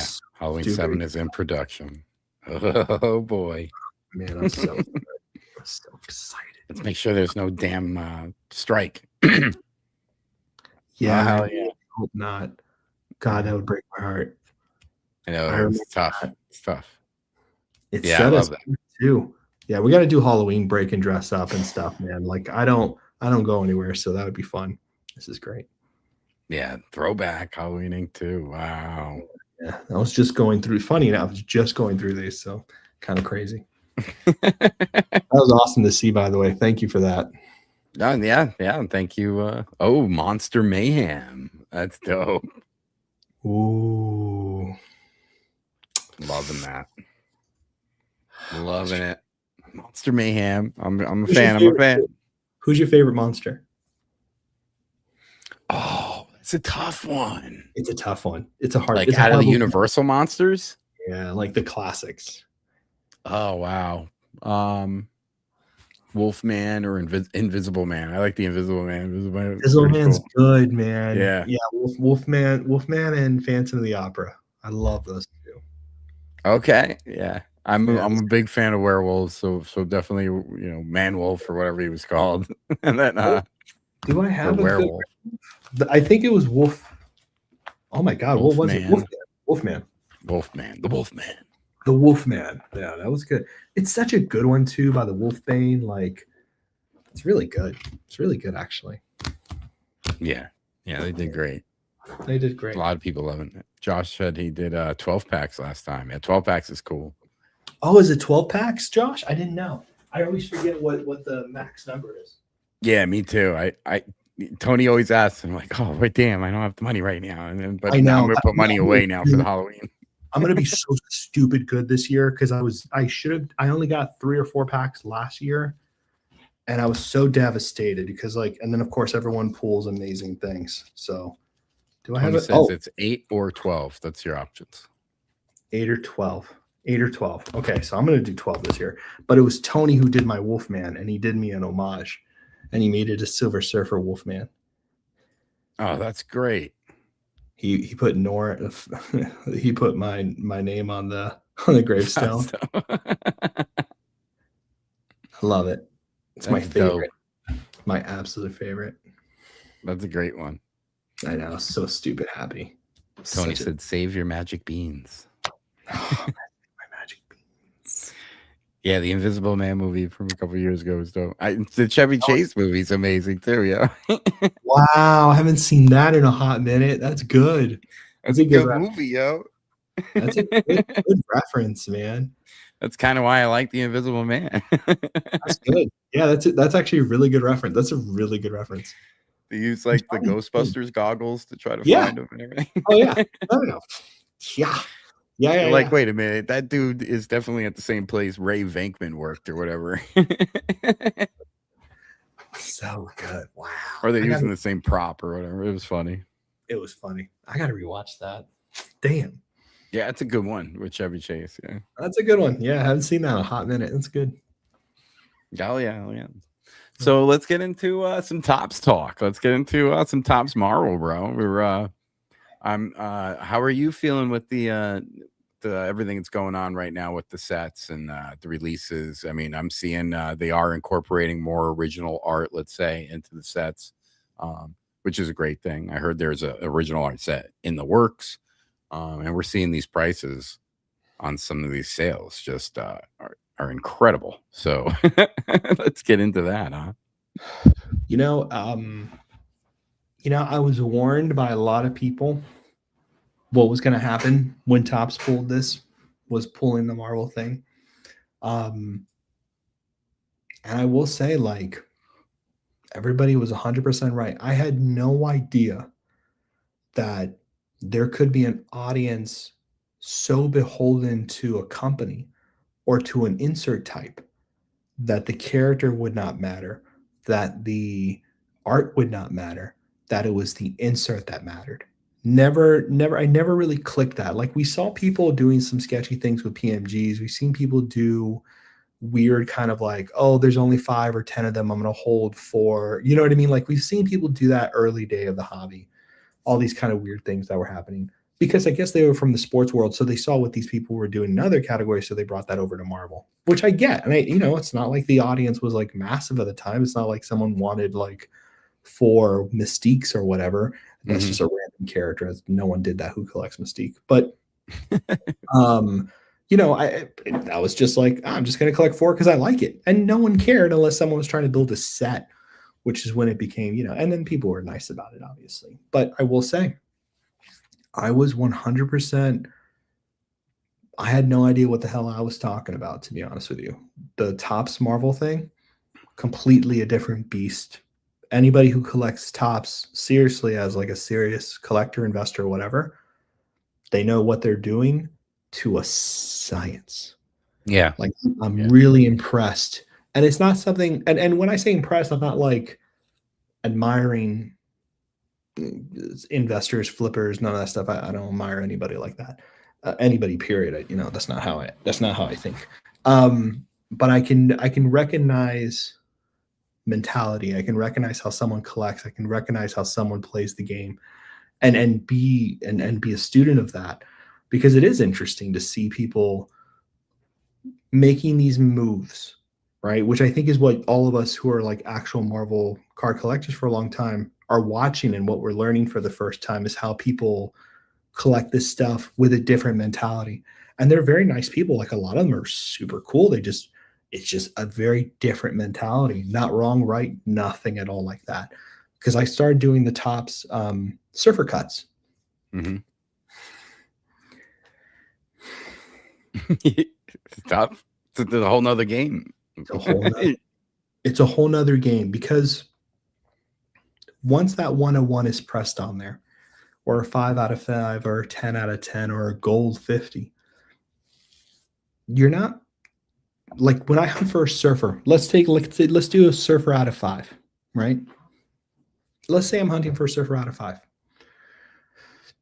It's not the popularity of the character that only drives up the value of the card. It's the number, and it's the type of insert, right? There's true reds. There's other types of red. You know what I mean? There's red wave or whatever. There's different variations. Like 5 different ones. Yeah. 5 different ones, and they're all on Collectus. They're all categorized. And it's been really fascinating to watch people come at it from so many different angles that the price drives up, but you're not really finding like really, when I would like bid on a surfer sketch or a surfer card back in the day, it was me and 3 and 4 other Silver Surfer guys and women who were just like, I need this. And it's like, damn, I need this too. Okay, where are your roof at? And, try to figure out a nice thing. And that's why the price would go up. But when you have people coming at so many different angles for one card, those prices get so astronomical. And I think that's what people are not understanding when they see these crazy prices now, is they don't realize that it's not just one angle. Like, I love this artist, I love this character. It's like, I collect tops. I collect tops chrome. I collect tops gold. I collect, you know what I mean? Like, I collect 6 out of 50 cards. Like, it just, that kind of market is very hard to understand. When I was coming at it, when I'm sure you had similar experience, which I'm interested in knowing, when I was bidding on something, I was like, I kind of knew at least 4 out of the 5 people who were interested. You know what I mean? Like, I wasn't surprised to be like, oh yeah, Fuller got that. Oh yeah, this guy got that, or this woman got that. Like, I would know. I'd be like, yeah, okay, that totally tracks. You know what I mean? But now these things vanish. They vanish for real, or they're being shill bid, or there's another game they're playing. That's very different. And those are very extreme circumstances sometimes. But sometimes people spend a lot of money. Like, it wasn't until I connected with very high profile people did I really start to realize who is spending what kind of money on what. I'm sure you've had those conversations now too, which they blow my mind, but it's real. It's real in the sense that people are exchanging money. It's not always real. Sometimes it's not real, but they exchanged money. So be careful with that. But that's how you get the comp. Be careful. Like, and I'm not trying to tell people how to collect at all. And what do I know? But I will say this, like, know what level you're at. Yeah, be comfortable in the tier you're at. Absolutely. 1000% be comfortable in the tier you are. If you're like, I've never spent more than $100 on a card, whenever you're about to breach that, use websites, use sold listings, do all this kind of good stuff, and really take a second to know, when do I not want this card? When do I stop wanting this card? And then where do I send it to when I'm done? Especially when you're going at a price that you're not comfortable with. That's really tricky. That's really tricky. Yeah, you need to know what you're willing to spend money on. I mean, I'll tell you right now that Man Thing piece from '98, that wasn't cheap.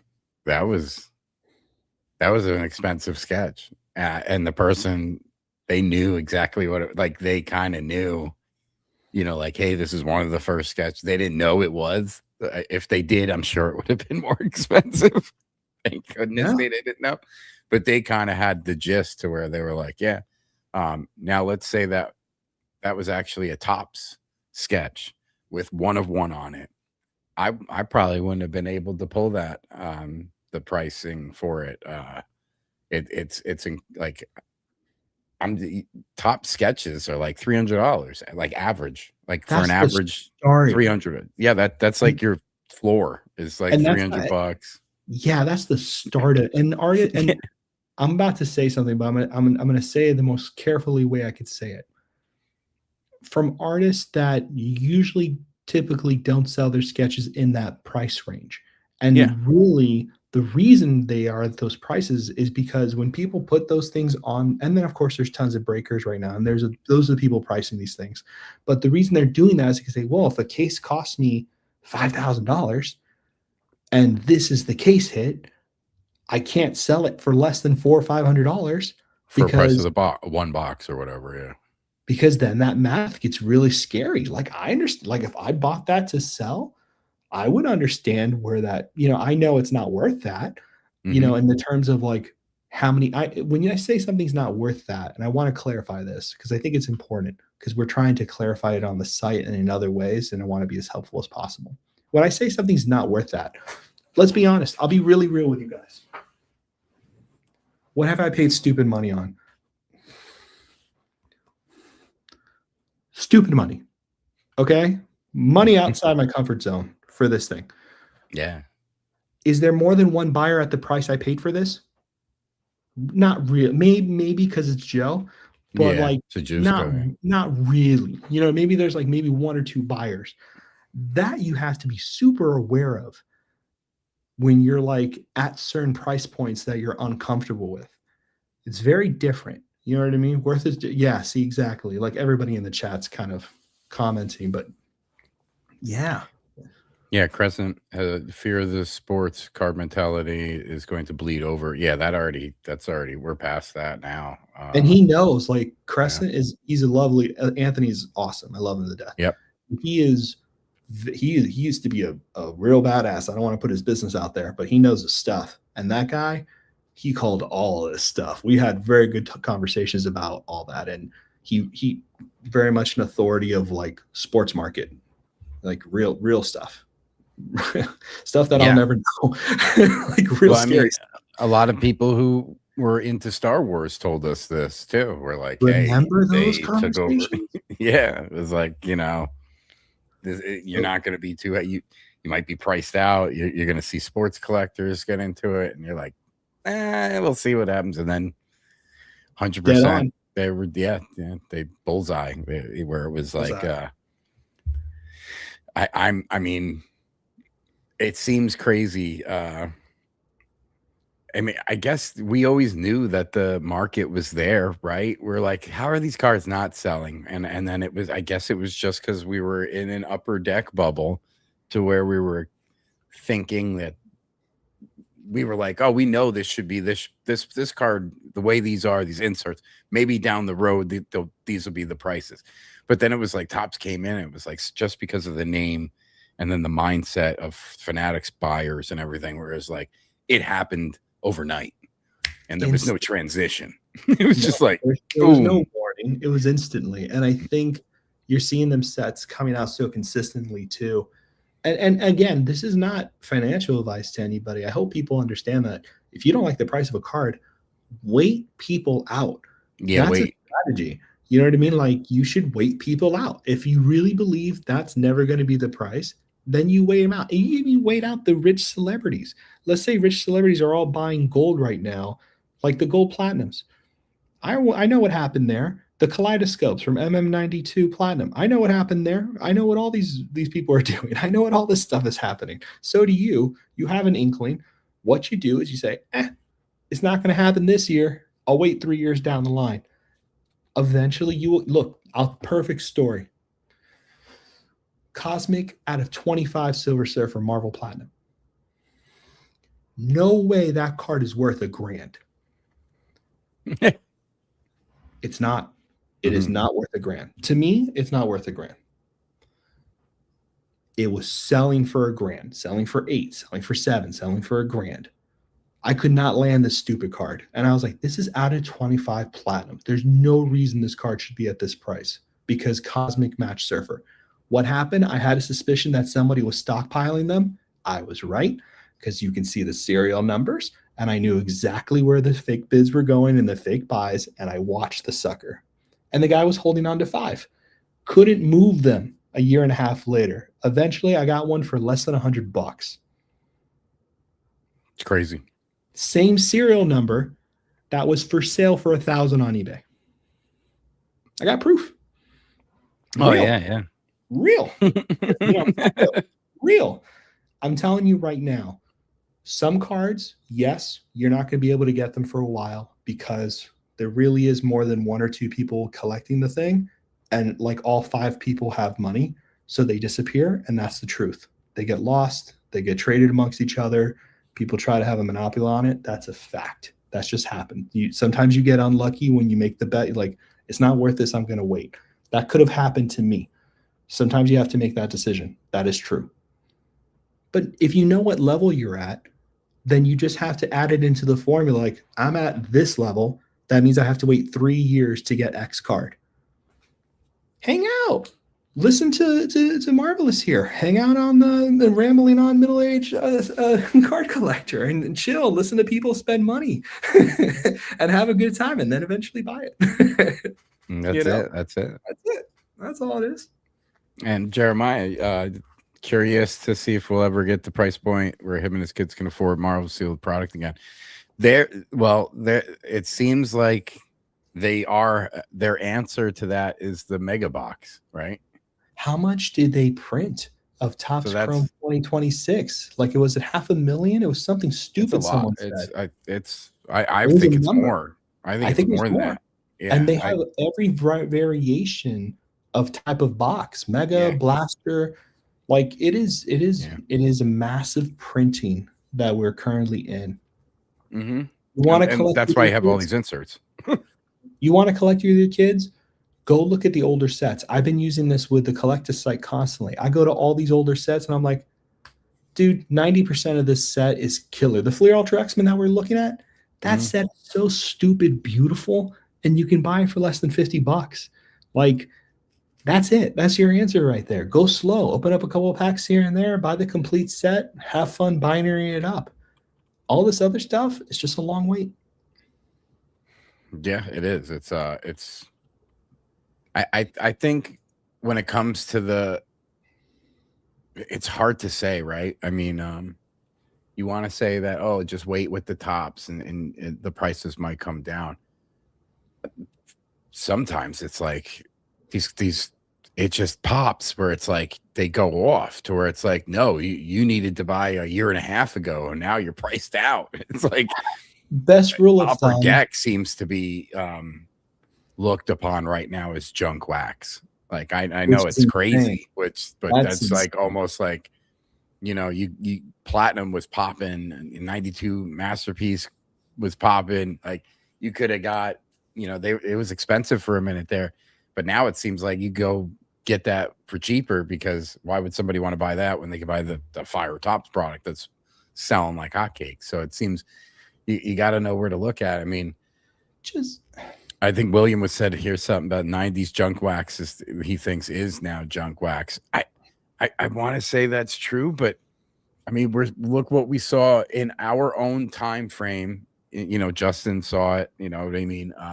But you know, I think Swaggle House mentioned it, but we had the early 60 set for was it Doramos or Dorm? What's the Don Russ, 1966. Thank you. So like that was obtainable 1.5 years ago. Well, you know, there's a difference there though. Like that set was purposely that was found by influencers and celebrities to be the set. That was not done from a collector viewpoint. That was done from an investor viewpoint. Not that the cards are not valuable, not that the cards are not amazing. I'm not arguing any of that. And you shouldn't listen to me anyway, because I'm not the type of person to spend that kind of money anyway. So I'm a buffoon saying this. Me too. So it's true. Like the reason I point this out to you guys is not to make a judgment. I point this out because you have to understand the levels to the game. And the more transparent that becomes to you, the less frustration you'll have with cards. Yes, you want done, Russ. You know, you can look at the full site and enjoy it for a little while and then eventually get a lower grade. And that's just the game. That's how it goes. That's true. Yeah. That's true. Do I think everything's going to go to zero?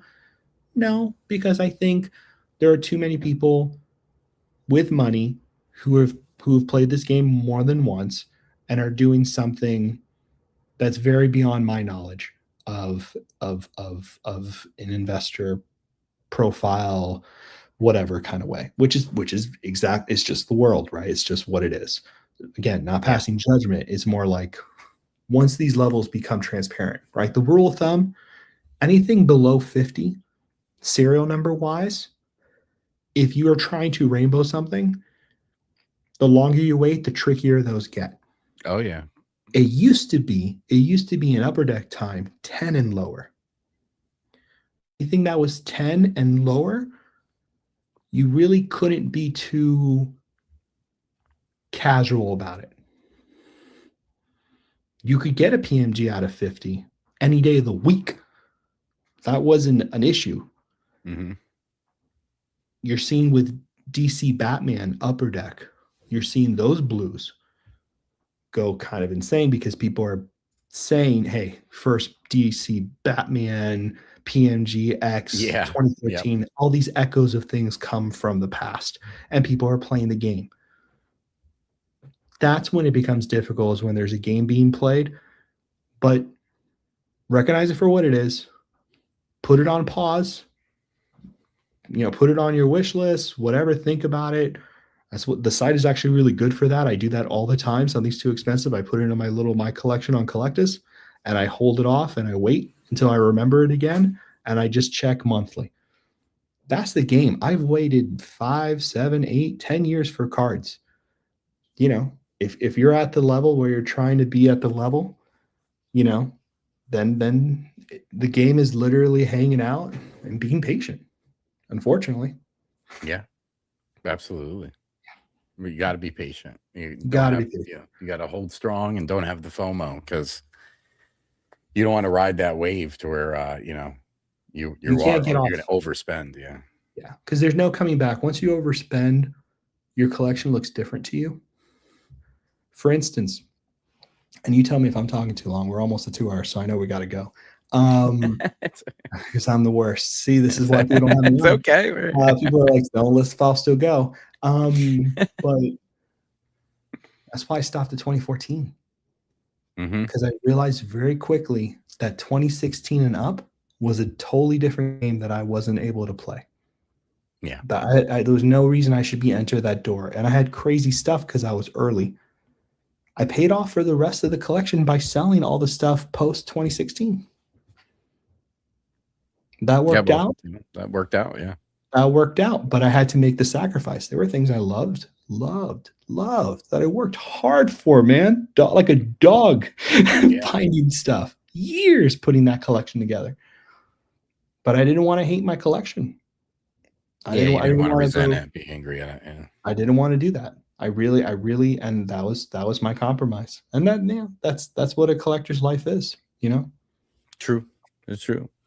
Yeah, for the longest time, I was like, I don't want to let go of anything. I put this together, and then it was like, I had a conversation, with a few friends, and I was like, I get it now. I need to actually let go of that to curate my collection to make it exactly what I'm looking for, or try to get it as close to what I'm trying to get, exactly what I'm looking for. And to do that, I need to fund it, and I should be putting it back into the funds instead of putting more money into it. And then I've got just a whole bunch of stuff I could do without. And you know what I mean? And like you said, eventually you're just going to be like, I could have got rid of this when it was better, and I should have did this. And so I don't have a problem with it. I'm curating my collection. I'm letting go of things here and there. I actually got rid of a card that I totally even kind of forgot I had, and added 25. It was like, well, yeah, I did have that.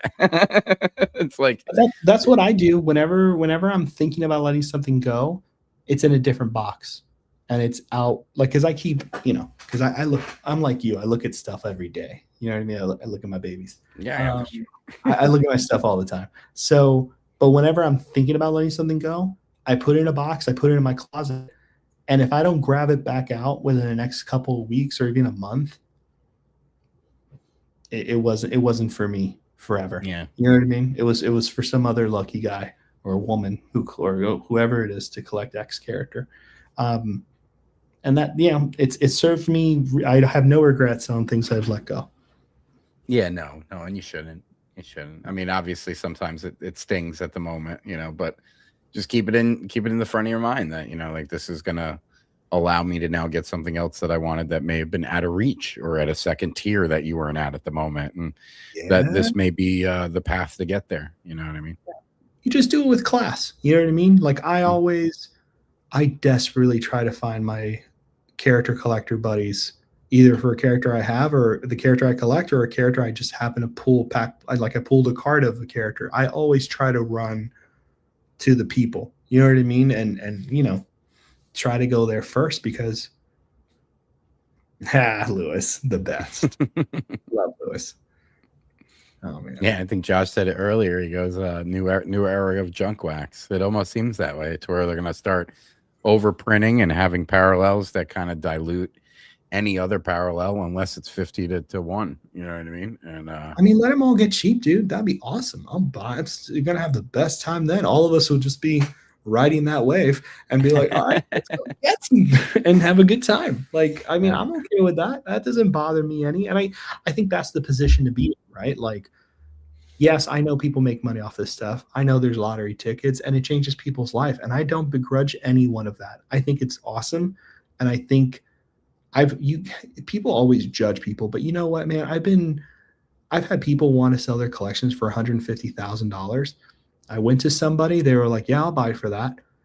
paid off their house, their lives are so much happier, they miss the collection, blah blah blah, but they don't regret a thing, and they feel relief. Sometimes that's what you get, man, and that's there's nothing wrong with that.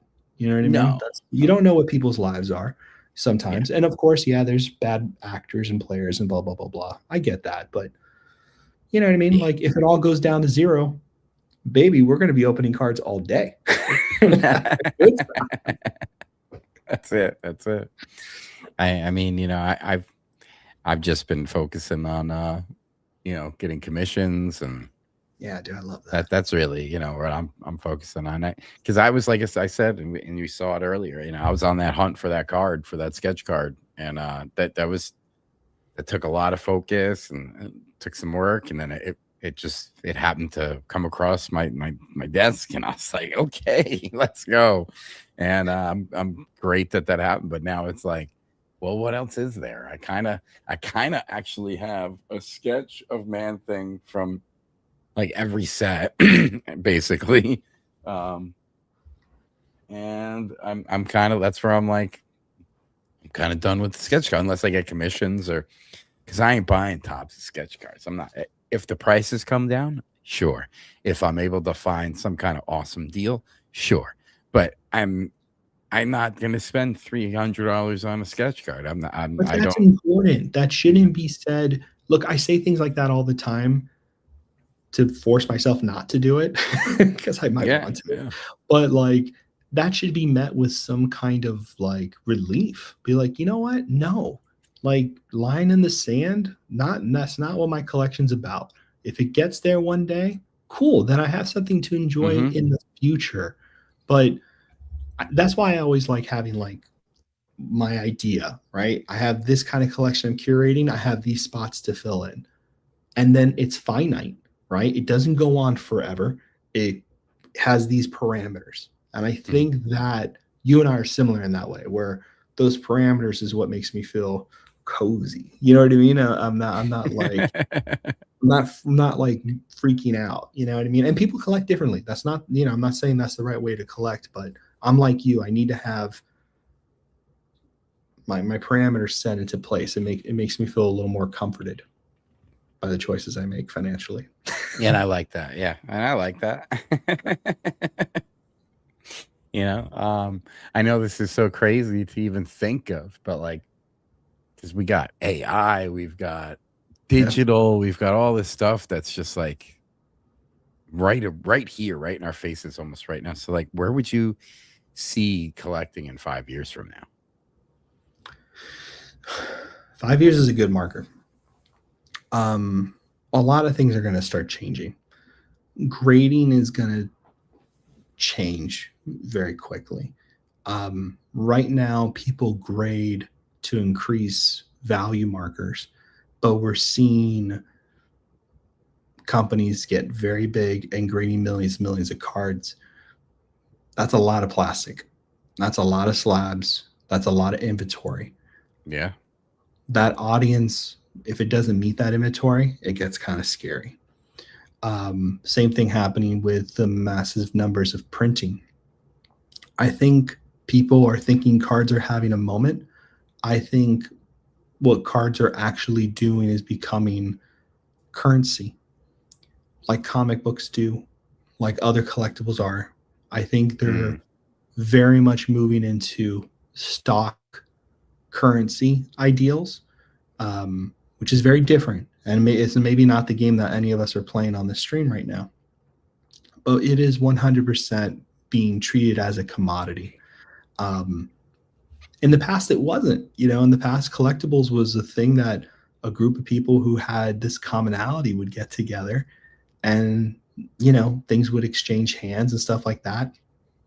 People weren't telling people the prices or the deals they were getting on something. That came later. That wasn't the thing in a hobby. Like, I would never have, in a million years, I would never have bragged that I got something for a deal. I would be like, I wanted this, I paid for it, I think it's worth more, but I'm never going to let the other person know that, because I don't want to hurt their feelings because they loved it. So this is just something that I just love too now. and I just, you know, I'm at a different mentality than they were when they bought it really cheap, right? But this idea of getting a profit and the best flip, that is a mentality that's, you know, very new. In 5 years from now, there's going to be celebrity collectors collecting characters and particular inserts. And their whole portfolio is to have what basically a lot of us collectors already have. That's the future. That will 100% happen, where you're going to have people fishing for certain collections that can no longer exist. Oh yeah, I can see that. That's already, we've already seen that somewhat, you know, transition, especially with like Wolverine or Spider-Man. You know, there's specific. It's real. That's famous people that collect those characters. That's real. That's real. And say what you will, but I'd be honest with you, that's where that's going. That's why I'm always be happy with what you have, because I promise you something. At least a lot of people who are watching, what you have already is awesome. Like it's already like it's better than what you're going to be able to do in the future. What you're going to be able to do in the future doesn't exist anymore. Anything that we thought of back in the day with Upper Deck and all that stuff, that's gone. That doesn't exist anymore. It's like the Rittenhouse days. Gone. Gone. Gone. And gone. It's done. There's no way to get back to that level of collecting that kind of stuff. So in 5 years from now, there's celebrity collectors. There's collectors who have identities. There's actors who are going to play a character, and they're going to say, well, you know, I have this collection here, kind of like Nicolas Cage and Superman. You're going to see these things as forms of ethos, credibility, not, you know, giving people credibility as a fan of X. And that's how these things will be transferred to each other, and that's how they're going to move throughout the market. In terms of packs and openings and all that stuff, there will come a time where you will not be able to, and I think it's already here, you won't be able to touch a pack anymore. If you touch a pack, it's going to be 4 cards in one pack, and you get maybe 5 packs, and it's going to be at Target. It's kind of what we're dealing with now. That is going to just get to the extreme of that. Hobby boxes will no longer exist for any of us. That shit is gone. That will be gone in like 2 years, 2 or 3 years. They don't want, it's like physical media. No one wants you to physically own anything. And I'm getting into like tin hat thing, which I shouldn't be doing, but it's late and now I feel funky. So let's go. This is always the tinfoil hat on. Nobody wants you to hold anything. No.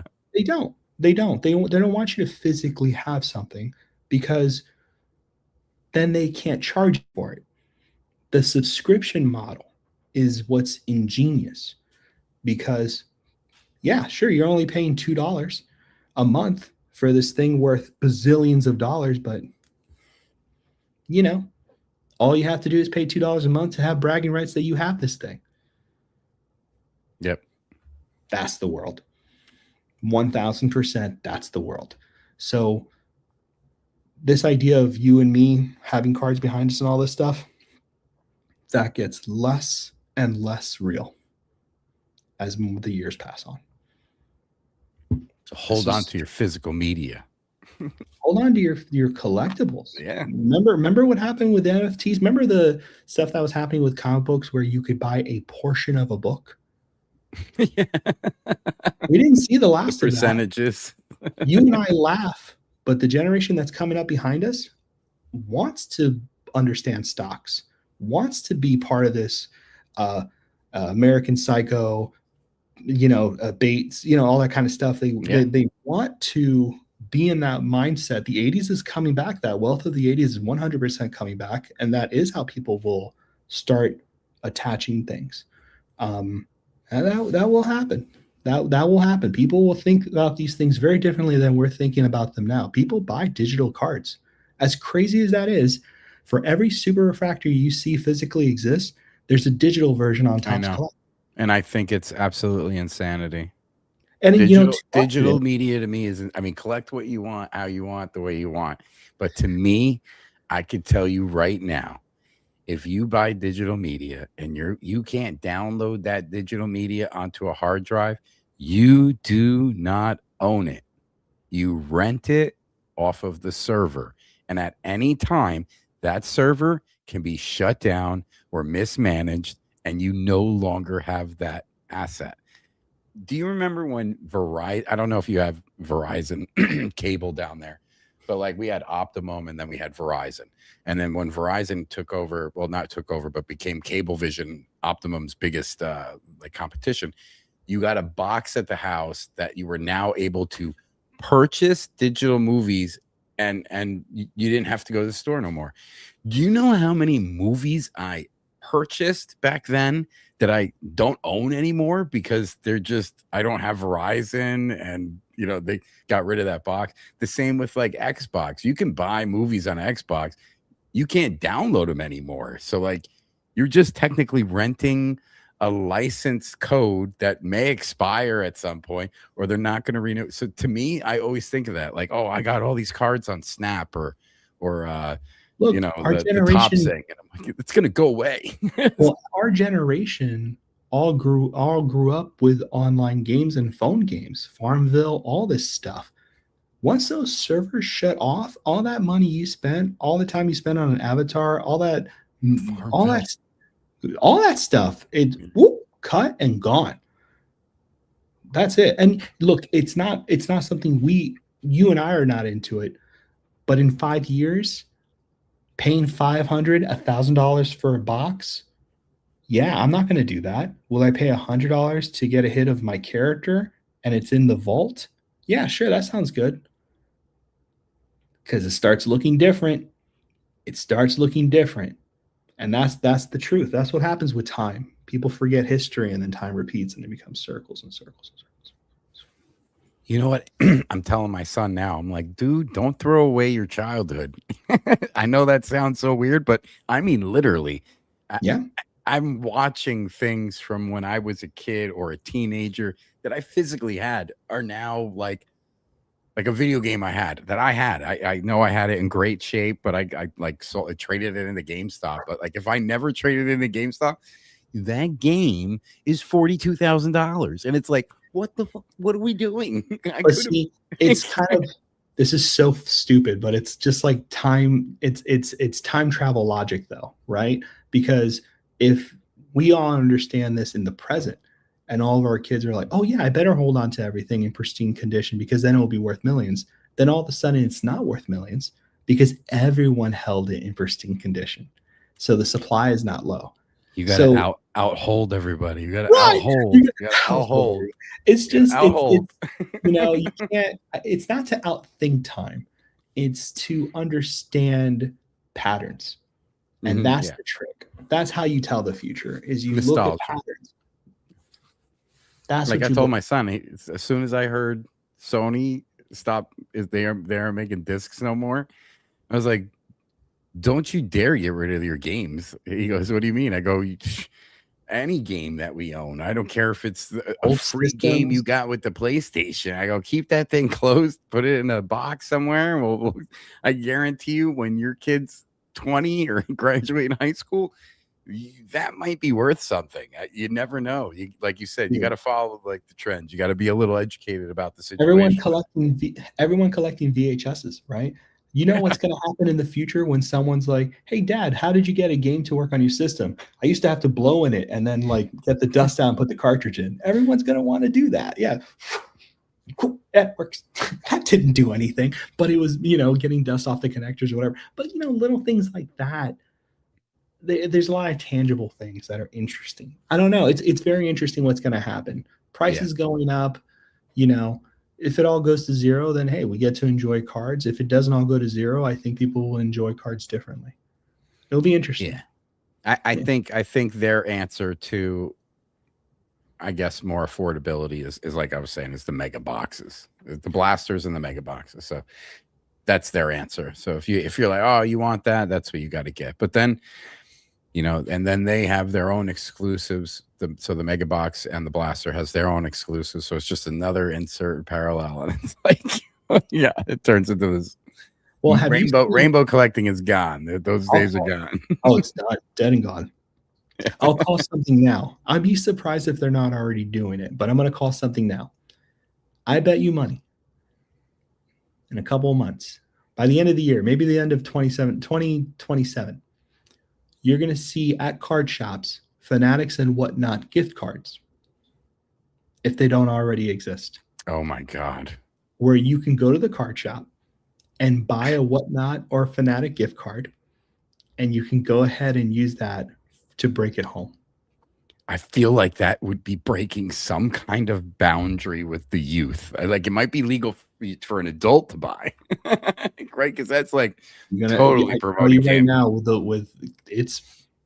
You'll see. Like, I bet you money, if it's not illegal, which what is illegal nowadays, I bet you money that is on its way. I could believe it. I wouldn't put it past me if you're in a few years we're like, yeah, kids can go to GameStop and buy gift cards for whatnot. Better or yet, Fanatics Live. I'll give you a better one. I bet you money in card shops there will be slot machines, video monitors watching breakers live, where you can bid on cards and hang out in a card shop and buy breaks online through a screen in your card shop. Well, I was thinking something along the lines of, you know how they got these new mystery packs of graded cards or whatnot? I feel like those will be inside card stores where you just like go up to the kiosk, you click it, and either they bring it out to you or it just pops out, you know, a random pack out of the machine or whatever. I feel like that's coming. Dude, they're spending millions of dollars to figure out how to specifically get all of us these dopamine hits and, you know, finance like strategies, and they know us better than we know each other, you know, or ourselves about, you know, our 100% habits and, you know, how they tons can of data get out whatever, there to you know. support all of these interactions between people. Yeah. Oh, it's all psychology. They're doing crazy shit. It's already done. Yeah, it's already clocked. It's already done. We're already victims. Yeah, we're there, man. We're there. No, We're there, man. We'll get through this. Collect how you got, you know, we just like, you know, you just got to adapt. You got to overcome. You gotta adapt. You sit back, you watch, and you get good friends and good community. Good people. Good people will make it better. You got, you know, you can focus on perna sets. You're not wrong, brother. Cheers to that. I'll focus on some perna sets. Halloween. I got more money for Halloween 7. Forget anything, dude. Literally, when I was saying this before, I was like, oh, I'm not buying anything. I'm not looking forward to any other sets that are coming out. There's a few Upper Deck DC sets that I'm like, oh, these. I'm excited. Cool. Yeah, I'm excited for. I want DC beginning so bad. Oh, so bad. There's a few, man. I can't wait for Absolute Batman to be an annual or an any DC set. Like, that's gonna pop off. I think those will be good ones. PMGs or whatever. That'll be crazy. That'll be crazy. Especially now with the show that they got an animated show coming out. So it's gonna be it's gonna be insane. Yeah. But we're going on 2 hours and 14 minutes here, brother. I appreciate you hanging out tonight and everyone in the chat. Dude, I had so much fun. I appreciate everybody listening. Absolutely. Talk way too much. Thank you. Absolutely. You know, thanks very much for coming on the show. I think the conversation of the show that we had about collecting isn't just about buying. It's about enjoying, organizing, and preserving what we already have. Whether you're building a character collection, curating sketch cards, or even just trying to keep track of thousands of cards that you may have or want. A tool like Collectus are helping collectors spend less time searching and more time enjoying the hobby. If you enjoyed tonight's episode, please be sure to like, subscribe, and leave a comment below. Let us know how you organize your collection and whether you've tried or are joining Collectus. Until next time, my friends, keep collecting, keep creating, and as always, ramble on. Good night, guys. Bye, everybody.